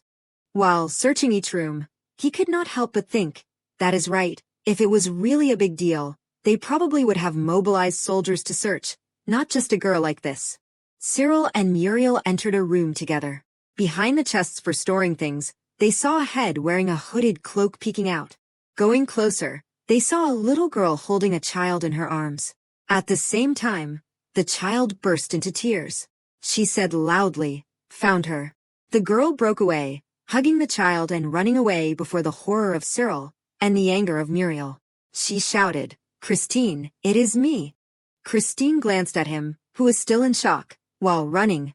"The kidnapper is that child." Seeing that, Muriel shouted, "Stand there and block the door." Her loud voice caused him to wake up and come back to his senses before seeing the current situation. But when he wanted to block the door, the girl had already hugged the child and rushed past the door. He only had time to admire in his head, "Ah no, she is too fast." Like a gust of wind, Pierre appeared, using his burly figure to block the door, causing the girl to crash straight into him without having time to avoid. Neatly and quickly, he only needed to use one hand to lift the girl and the child into the air, not giving her a chance to resist. With a somewhat mocking voice, Pierre smiled, "Got you." The girl panicked when she saw the person lifting her up was him and shouted loudly, "Ah, let me go." Muriel's face was red with anger. She was panting and speaking loudly, "Christine de Neustria, do you know what you have done?" The nannies were very worried when the child disappeared. Even so, the girl stubbornly frowned and refused to give in. Cyril looked worriedly at the tiny child crying softly in his arms. He pursed his lips and murmured to himself, "This child is the heir. So the kidnapper is the child's older sister." While he was still thinking, the situation became a bit chaotic. Christine, even while being lifted up, was still trying to reach out and argue, "I am just trying to bring my sibling to mother." Muriel was helpless in the face of the girl's stubbornness. She brushed her hair and her voice was no longer harsh. "Bring her to mother, Christine. Do you know how rude that sounds?" At this time, everything seemed to be silent. Only Muriel's voice still hesitant. "Your mother, the Countess of Neustria, has already passed away." Hearing those words, Cyril opened his blue eyes wide in shock, stunned and unable to speak. Christine's face still retained its angry expression, but it seemed that those words had somehow frozen time, causing the girl to be still for a moment. In the next second, the girl forcefully bit Pierre's hand, causing him to jolt back in pain and successfully break the silence just now. Christine also successfully escaped from his hand, putting her tiny feet on the ground. Then the girl turned and quickly ran away. Pierre was about to chase after her, but Muriel stopped him. Don't chase after her. She probably thinks her sibling must miss her mother's arms. She will probably cry her eyes out in the basement of the church, where the countess's coffin is placed, and then come back after eating dinner with the kitchen staff. She gently explained to the two of them. From the figure behind, the girl looked really lonely. Her voice was still even. You see, Christine is mourning in her own way. Pierre tilted his face slightly and asked, did the Countess of Neustria pass away recently? Under the curious eyes of the two, Muriel replied, she became weaker and weaker after giving birth to that child. And then, while Lady Eva and I came to Neustria, she already. Hearing this, Cyril lowered his head and looked at the child in his arms with sympathetic eyes. Suddenly, he seemed to remember something. Lady Evangeline is from Neustria. That is right. Looking at the small child who had stopped crying and was sucking on their hand, he felt even more sorry, causing him to think a little about the past. She must have been the one who took care of me after my mother died. For the children who also lost their mothers, has she returned to her hometown? Suddenly, Muriel's voice rang out, pulling him back to reality. Let me hold the child. Returning the child to her and looking at the two as if they were familiar, Cyril unconsciously fell into his thoughts again. I feel jealous of those children who are much younger than me. Even though I feel a little pitiful, I can't help but be bothered by it. The more he thought, the more his face showed a clear look of sorrow. He remembered when he was little and could not help but wonder, then for me, a 5-year-old child, will there still be anyone by my side? All questions could not be answered. Back to the present, the child had been taken back to the room and handed over to the wet nurse, and had already fallen asleep soundly. Outside the door, Muriel sincerely thanked the two of them. Thank you for your help. We were able to find the child quickly thanks to you. As she said this, she leaned towards Pierre and smiled brightly. By the way, Sir Pierre, what brings you to Neustria? Are Alec and Gaston doing well?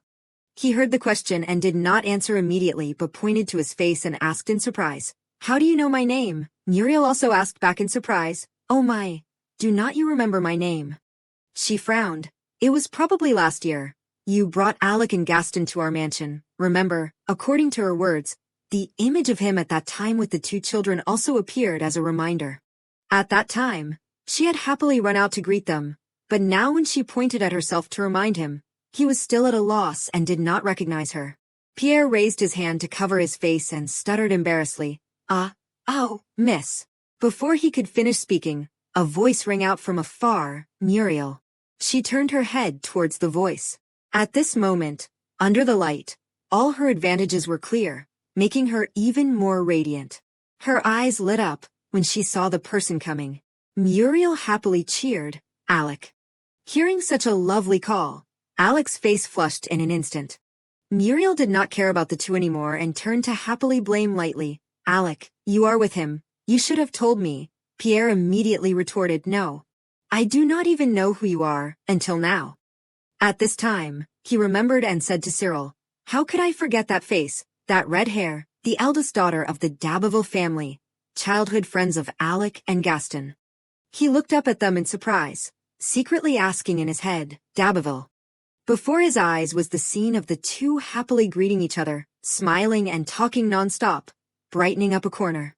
In a flash, Cyril slipped into his thoughts again. Count d'Abbeville, I remember. The person King Audelier mentioned. In the past, they were the leading family, supporting the royal family. When I ascended the throne, all members of the d'Abbeville family were expelled from the country. After that, royal power weakened, and the power of the nobility revolving around Count Corsica gradually grew. Cyril looked at the person he liked and continued to sink into his thoughts. Alexandra, I never thought she would have a relationship with the d'Abbeville family. I thought I was the only one who lost loved ones. Lady Evangeline, Sir Robert's old friend, the eldest daughter of the d'Abbeville family, childhood friends of Alexandra and Gaston, her foster brother. People related to Arnaud are gradually disappearing from Alexandra's life. I had forgotten. The reason I am here now is not because of my past. Thinking this, Cyril unconsciously frowned tightly, causing the two girls to look at him with some worry. But he did not see them and was still thinking about the reason he was here. But it is for Alexander's future. Seeing that his face was not right, Alec immediately went over and cared. Cyril, are you okay now?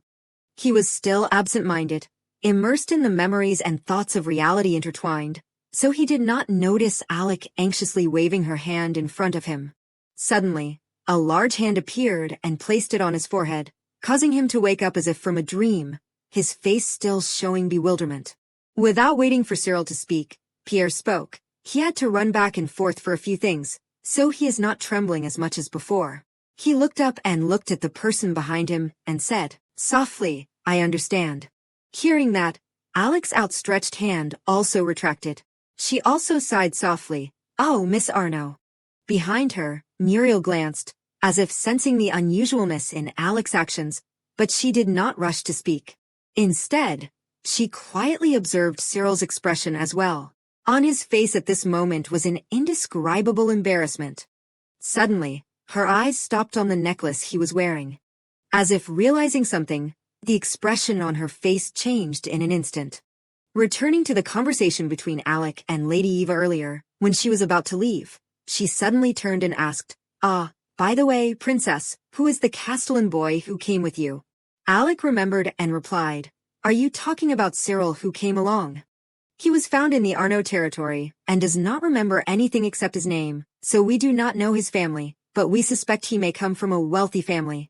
Hearing that, Lady Eva was a little absent-minded, thinking about something. The images of the three appeared incongruously, each carrying their own story. But the one who left the deepest impression was probably the blonde teenager, because for some reason, when she saw her, his face was stunned as if he had met an acquaintance he never thought he would see again. She sat quietly by the window, her eyes far away, wondering, amnesia, but that expression, he must have been surprised to see me. Then she blurted out, a boy of unknown identity, found with amnesia, Cyril. Moving to a room in the mansion, a closed-door meeting was taking place between three people. Alec crossed her arms and leaned against the door and said, so instead of forcing a meeting with the Marquis of Neustria now, Lady Eva herself said that she would try to find a way, and asked us to wait. Because this is not Arno, we have no choice but to act passively. As she said this, she helplessly rubbed her head. She rubbed her reddening eyes, a thin layer of water rising in the corners of her eyes, her lips pursed, suppressing her emotions. Alec could not hold on any longer. She slumped down and hugged her knees, her voice trembling, until when she remembered the image of her brother turning his back to her, and her voice became even more shaky. How long do we have to wait, brother? While we're stuck here like this, Gaston is probably caught up in something terrible. Seeing her like this, Pierre gently moved closer and sat down in front of her. He reached out and patted Alec's back lightly, who was sobbing. Perhaps because she felt a little warmth, she cried and said, the truth is, it is so uncomfortable that I can't do anything now. Cyril looked at her like that, and was quite confused. He also stood up and wanted to come forward to comfort her. His face showed even more sympathy for her in her current situation, but his hands did not dare to reach out to her. On the opposite side, a strong hand reached out and stopped what he wanted to do. It was Pierre. He stopped Cyril from getting closer for some reason. Suddenly, someone knocked on the door, breaking the sad atmosphere that was taking place. Alec turned her head, wiped away her tears, and looked at the door in wonder. Who could be coming here at this hour? A moment later, it was not clear who had come, but Alec just pointed at herself and shouted in surprise, change rooms later. Blanche stood in front of the door and replied calmly, that as a matter of course is not it. She said a little impatiently, it is absurd for Princess Arno to be in a cramped room with her bodyguard. Lady Eva said that if possible, you should share a room with Miss Daver. If that is your wish. Alec clasped her hands and stammered, yes, then please arrange it that way. After finishing, she turned back and smiled, saying goodbye to the two. I am leaving now, see you tomorrow. At this time, her mood had probably eased up a bit. Turning towards the door, Alec did not forget to turn back and reach out to him. Good night, Cyril. After saying that, She gently followed Blanche towards the room that had been arranged. After watching her leave and disappear into the distance, Pierre put his hand on his head and stroked it. Cyril looked up at him like a big brother comforting him. Don't feel sad about what happened. She probably just wanted to comfort you. But those are just feelings of admiration. I do not need to tell you. I think you know very well who will suffer if you let those feelings grow. An encouragement was also a reminder that he should not sink deep into this feeling. Cyril did not answer. He just lowered his head, his eyes glancing at Pierre and slowly moving in another direction. His face was still flushed, but sadness had naturally returned to his face. More than anyone, he clearly understood that she did not belong to him. Remembering the image of her laughing happily next to another boy, he secretly reminded himself, the pain comes from overflowing admiration. I am very aware of that, Sir Pierre. Moving to the room that Alec was moved to, she shared it with the red-haired young lady. The two of them did not seem to be able to sleep either. Alec seemed to be agonizing over something. She crossed her arms in front of her chest, frowned, and looked in one direction thoughtfully. Muriel lay on her side, resting her hand, and casually asked, "What is bothering you so much, Alec? I am here right next to you." Hearing that, she clasped her hands and shyly turned to look at her friend's expectant eyes. Her voice was certain. Of course, meeting Muriel like this and sharing a room is really great. I am very happy, okay? I am really happy. Muriel was coaxed by her and smiled so much that her eyes were squinted shut. Alec abruptly changed the subject and asked curiously, "But why are you in the Neustria territory, Muriel?" Her friend replied concisely without hesitation, "I am following Lady Eva." At this time, the image of her in her head had become different. She secretly thought, a person you can follow everywhere, a good person. Muriel did not know what she was thinking but still happily added, "She is a person you can learn a lot from. She has a lot of information about Aragon and the Papal See. My mother said that wherever Lady Eva goes, I should follow and learn from her. It would be better if Gaston was here too. The three of us always stay up talking all night, and everything with the nanny too." She naively talked about the past in a sparkling way. Muriel changed the subject again. "How is Gaston doing these days? In the last letter, he said he was going to the Corsica territory. Yvette must be grown up too. I miss everyone." She smiled innocently and talked without seeing Alec, who was frozen and sitting there blankly. She quietly took a breath, her face and eyes showing a sadness that could not be expressed in words. Before the joy of meeting again, and the sparkling eyes of her friend made her hesitate in her heart, should I tell Muriel about Gaston? Alec also remembered the days when she was little and became even more confused. Gaston may be involved in something terrible, but I can't do anything at all. If I tell him. While she was still hesitating, Muriel moved closer as if pressing her for an answer. "But by the way, what is with that guy?" "That guy? Is he wearing your necklace?" Alec was cornered by her question, causing her cheeks to turn red and her eyes to widen in surprise. Remembering that, Muriel's eyes flickered, and her expression changed slightly. Among a crowd of friends, she saw a familiar object of her friend on someone else, and it was a strange boy. Unmistakable. Remembering this, she unconsciously raised her voice. "The black pearl that my mother gave to the princess when you were born. The necklace is made from it, right?" As if hitting the nail on the head, Alex straightened up and said loudly, "That is right, Muriel. You also think it looks like my necklace, right? This is what happened."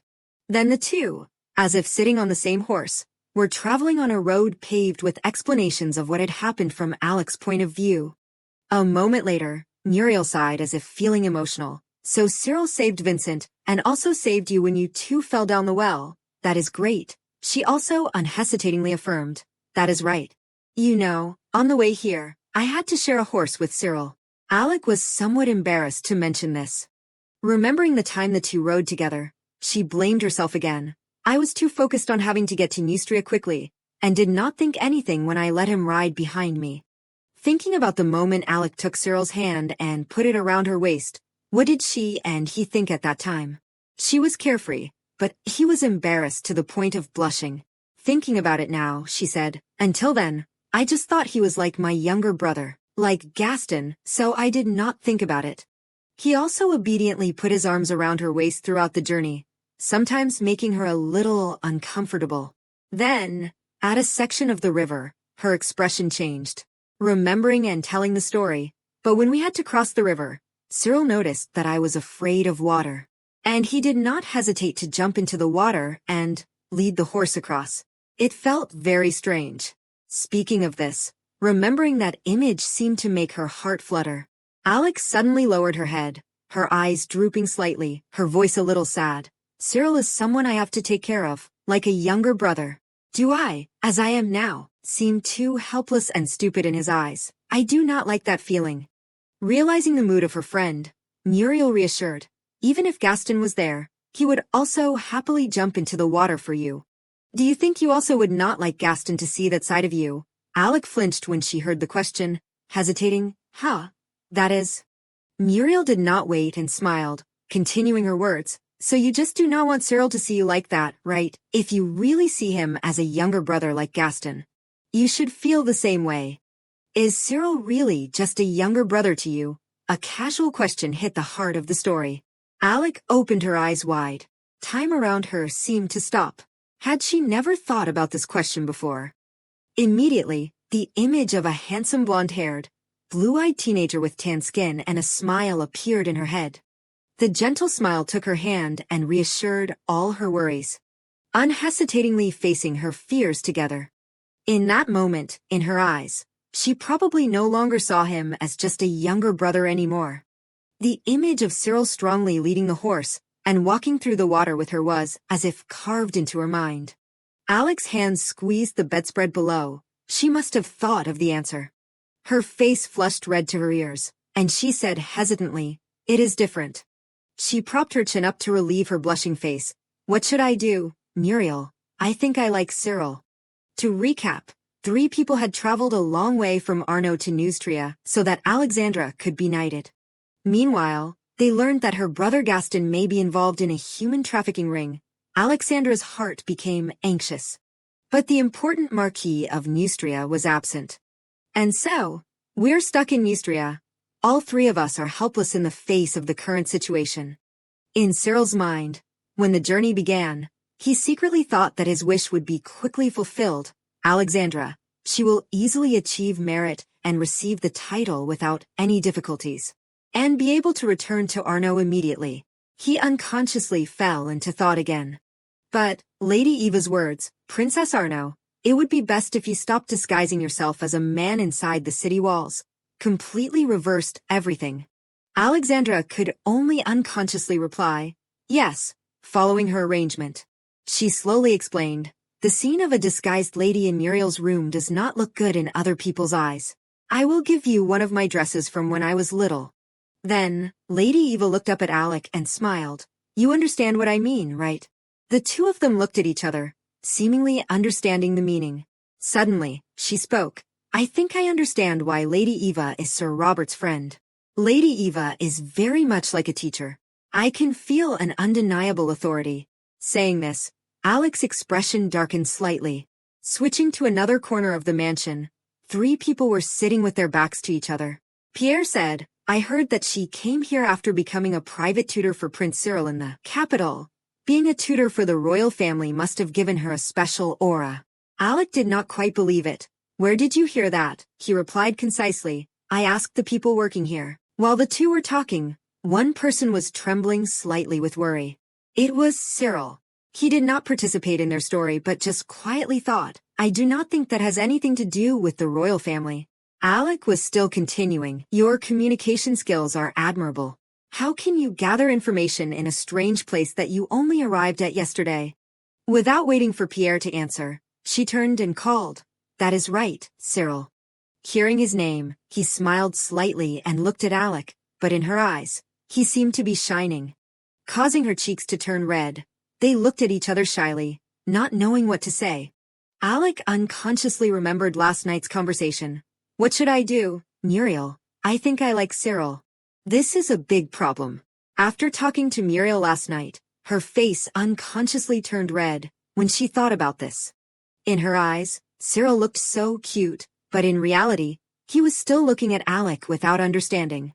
Under the bewildered gaze of the remaining two, Alec clenched her fists, her face red, and stood up abruptly. Without turning her head, she quickly sneaked away, leaving only the words echoing. Well then, I will do as Lady Eva said and go change. After walking a distance, Alec muttered to herself again. Maybe it is just my feelings, but he seems uncomfortable. And me, who wants to become his bodyguard, I feel like a broken compass. Under the cold, round moon, the ancient castle stood tall beside the still water. The silent stone towers seemed to be guarding countless secrets of the night. Inside the grand hall, long wooden tables were neatly arranged under the warm, golden candlelight. Murmuring conversations filled the air, and a peaceful meal was quietly taking place. Cyril quietly ate his meal, his movements slow, as if he was not yet accustomed to the atmosphere here. Beside him, Pierre calmly cut his meat, his composure concealing all thoughts in his eyes. He suddenly stopped his movements and looked up at the person who had come to stand in front of him. A voice rang out, "Is your body all right now? You are quite skilled in using a knife and fork. It seems that you are well educated." The owner of that greeting was none other than Lady Eva. After saying that, she stepped past Cyril, her face calm, not needing an answer from him. His hand holding the fork paused slightly, his eyes glanced in her direction. In his head, he unconsciously commented, "That education is from you," and it was extremely strict. After eating for a while, Pierre turned to wipe the corner of his mouth and wondered, why is the young lady taking so long? Lady Eva sat upright in her chair, her yellow eyes soft but stern, looking at the little girl beside her who lowered her head, eating while looking flustered under that gaze. Christine attentively bit into the bread, her cheeks puffed out as she chewed quickly. The simple meal suddenly became lively because of her innocent and carefree appearance. She leaned over and reminded, her voice low and gentle, "Christine, eat slowly, you will choke." The little girl froze, her hand covering her mouth slightly, as if she had just realized she was too hasty. She instinctively pushed away Lady Eva's hand holding a napkin that was about to wipe her mouth. Christine jumped up, her face flushed, her voice angry. "Don't act like my mother." The immature but emotional resistance rang out in the middle of the hall. The little girl turned and ran away from the table, the chair hitting the floor and creating a jarring noise. She was stunned, her eyes showing a brief moment of bewilderment as she watched the little girl's back. Cyril sat motionless, his teeth clenching the fork, releasing a cold air, not noticing Pierre's eyes lighting up. In his head, he kept questioning, reacting like that to someone like Lady Eva. Of course, she never taught me gently. Pierre did not pay attention to Cyril but stood up, his eyes still not leaving a certain place, causing him to look up in surprise. He still did not understand what was going on. He just raised his eyes and looked with a full of questions, "Sir Pierre." Suddenly, his eyes lit up, his cheeks flushed, his face showing an indescribable fascination. It turned out that the person who appeared in the direction Pierre was going was Alec. The blue dress even more emphasized her pure and bright beauty. Her eyes seemed to meet Cyril's gaze. She smiled slightly. Perhaps that was why it made him blush and be stunned. At this moment, Pierre appeared, bowing to Alec. He looked up and smiled. "Lady, allow me to escort you." In the distance, Cyril was still dazed, secretly thinking, "It reminds me of the old days." Alec gracefully placed her hand on Pierre's hand. He supported her in a professional manner. This scene made him unconsciously think, it feels so close, but completely out of reach. As if space had been divided, on the opposite side, she had sat down next to Lady Eva. On the other side of her was Muriel, who was happily teasing Pierre. "Are you pulling out a chair for me too?" "Thank you." Cyril was as if he was sinking into the darkness in contrast to the rest of the party in the hall, pondering, although this time there is no age gap. The distance between us feels like it has never disappeared. Alec flushed slightly as she looked for where he was sitting. She turned to whisper, "Muriel, is it just me, or can't I see Cyril?" Her friend raised her hand to cover her mouth and replied, He is over there, on the right, looking at you intently." But when Alec looked over, the person who had been standing there looking at her was no longer there. Muriel wondered, was he just there? Her eyes widened as she looked over. Now she felt a little disappointed. Muriel could not help but feel annoyed. Where did he go? The scenery outside the window was still eerily quiet. Cyril walked down the hallway with the moonlight shining through each window. He seemed to be running away and muttering to himself, "I can't look Alexandra in the face right now. If I sit there any longer, my painful thoughts will show on my face." The more he thought, the faster his steps became. Cyril stood silently under the cold blue light of the night, his blue eyes wide, his trembling gaze on his young face etched with an emotion that had not yet been named, but had quietly spread in his heart. He questioned himself. During the time I was sitting at the table, I was jealous of a child's anger, a child younger than me, who also lost his parents. I am jealous of Sir Pierre, who held Alexandra's hand so naturally. This is a good opportunity, with a proper first meal in a while and meeting a friend, but seeing my face in that state at that moment, Alexandra must have been very worried about me. Even though I can't help her now, I can't ruin Alexandra's mood. Thinking this, Cyril leaned back, closed his eyes, and sighed. Suddenly, he opened his eyes wide in surprise as if realizing something was wrong. He looked around with some trepidation but did not speak, just silently screamed in his heart, "Someone, singing a lullaby in an empty church in the middle of the night. Is not that lying? Even a hymn is very scary to hear." But then Cyril froze. His eyes must have seen it. That was the daughter of the Marquis of Neustria. The girl was holding a lamp and slowly walking forward, her face also showing a little fear.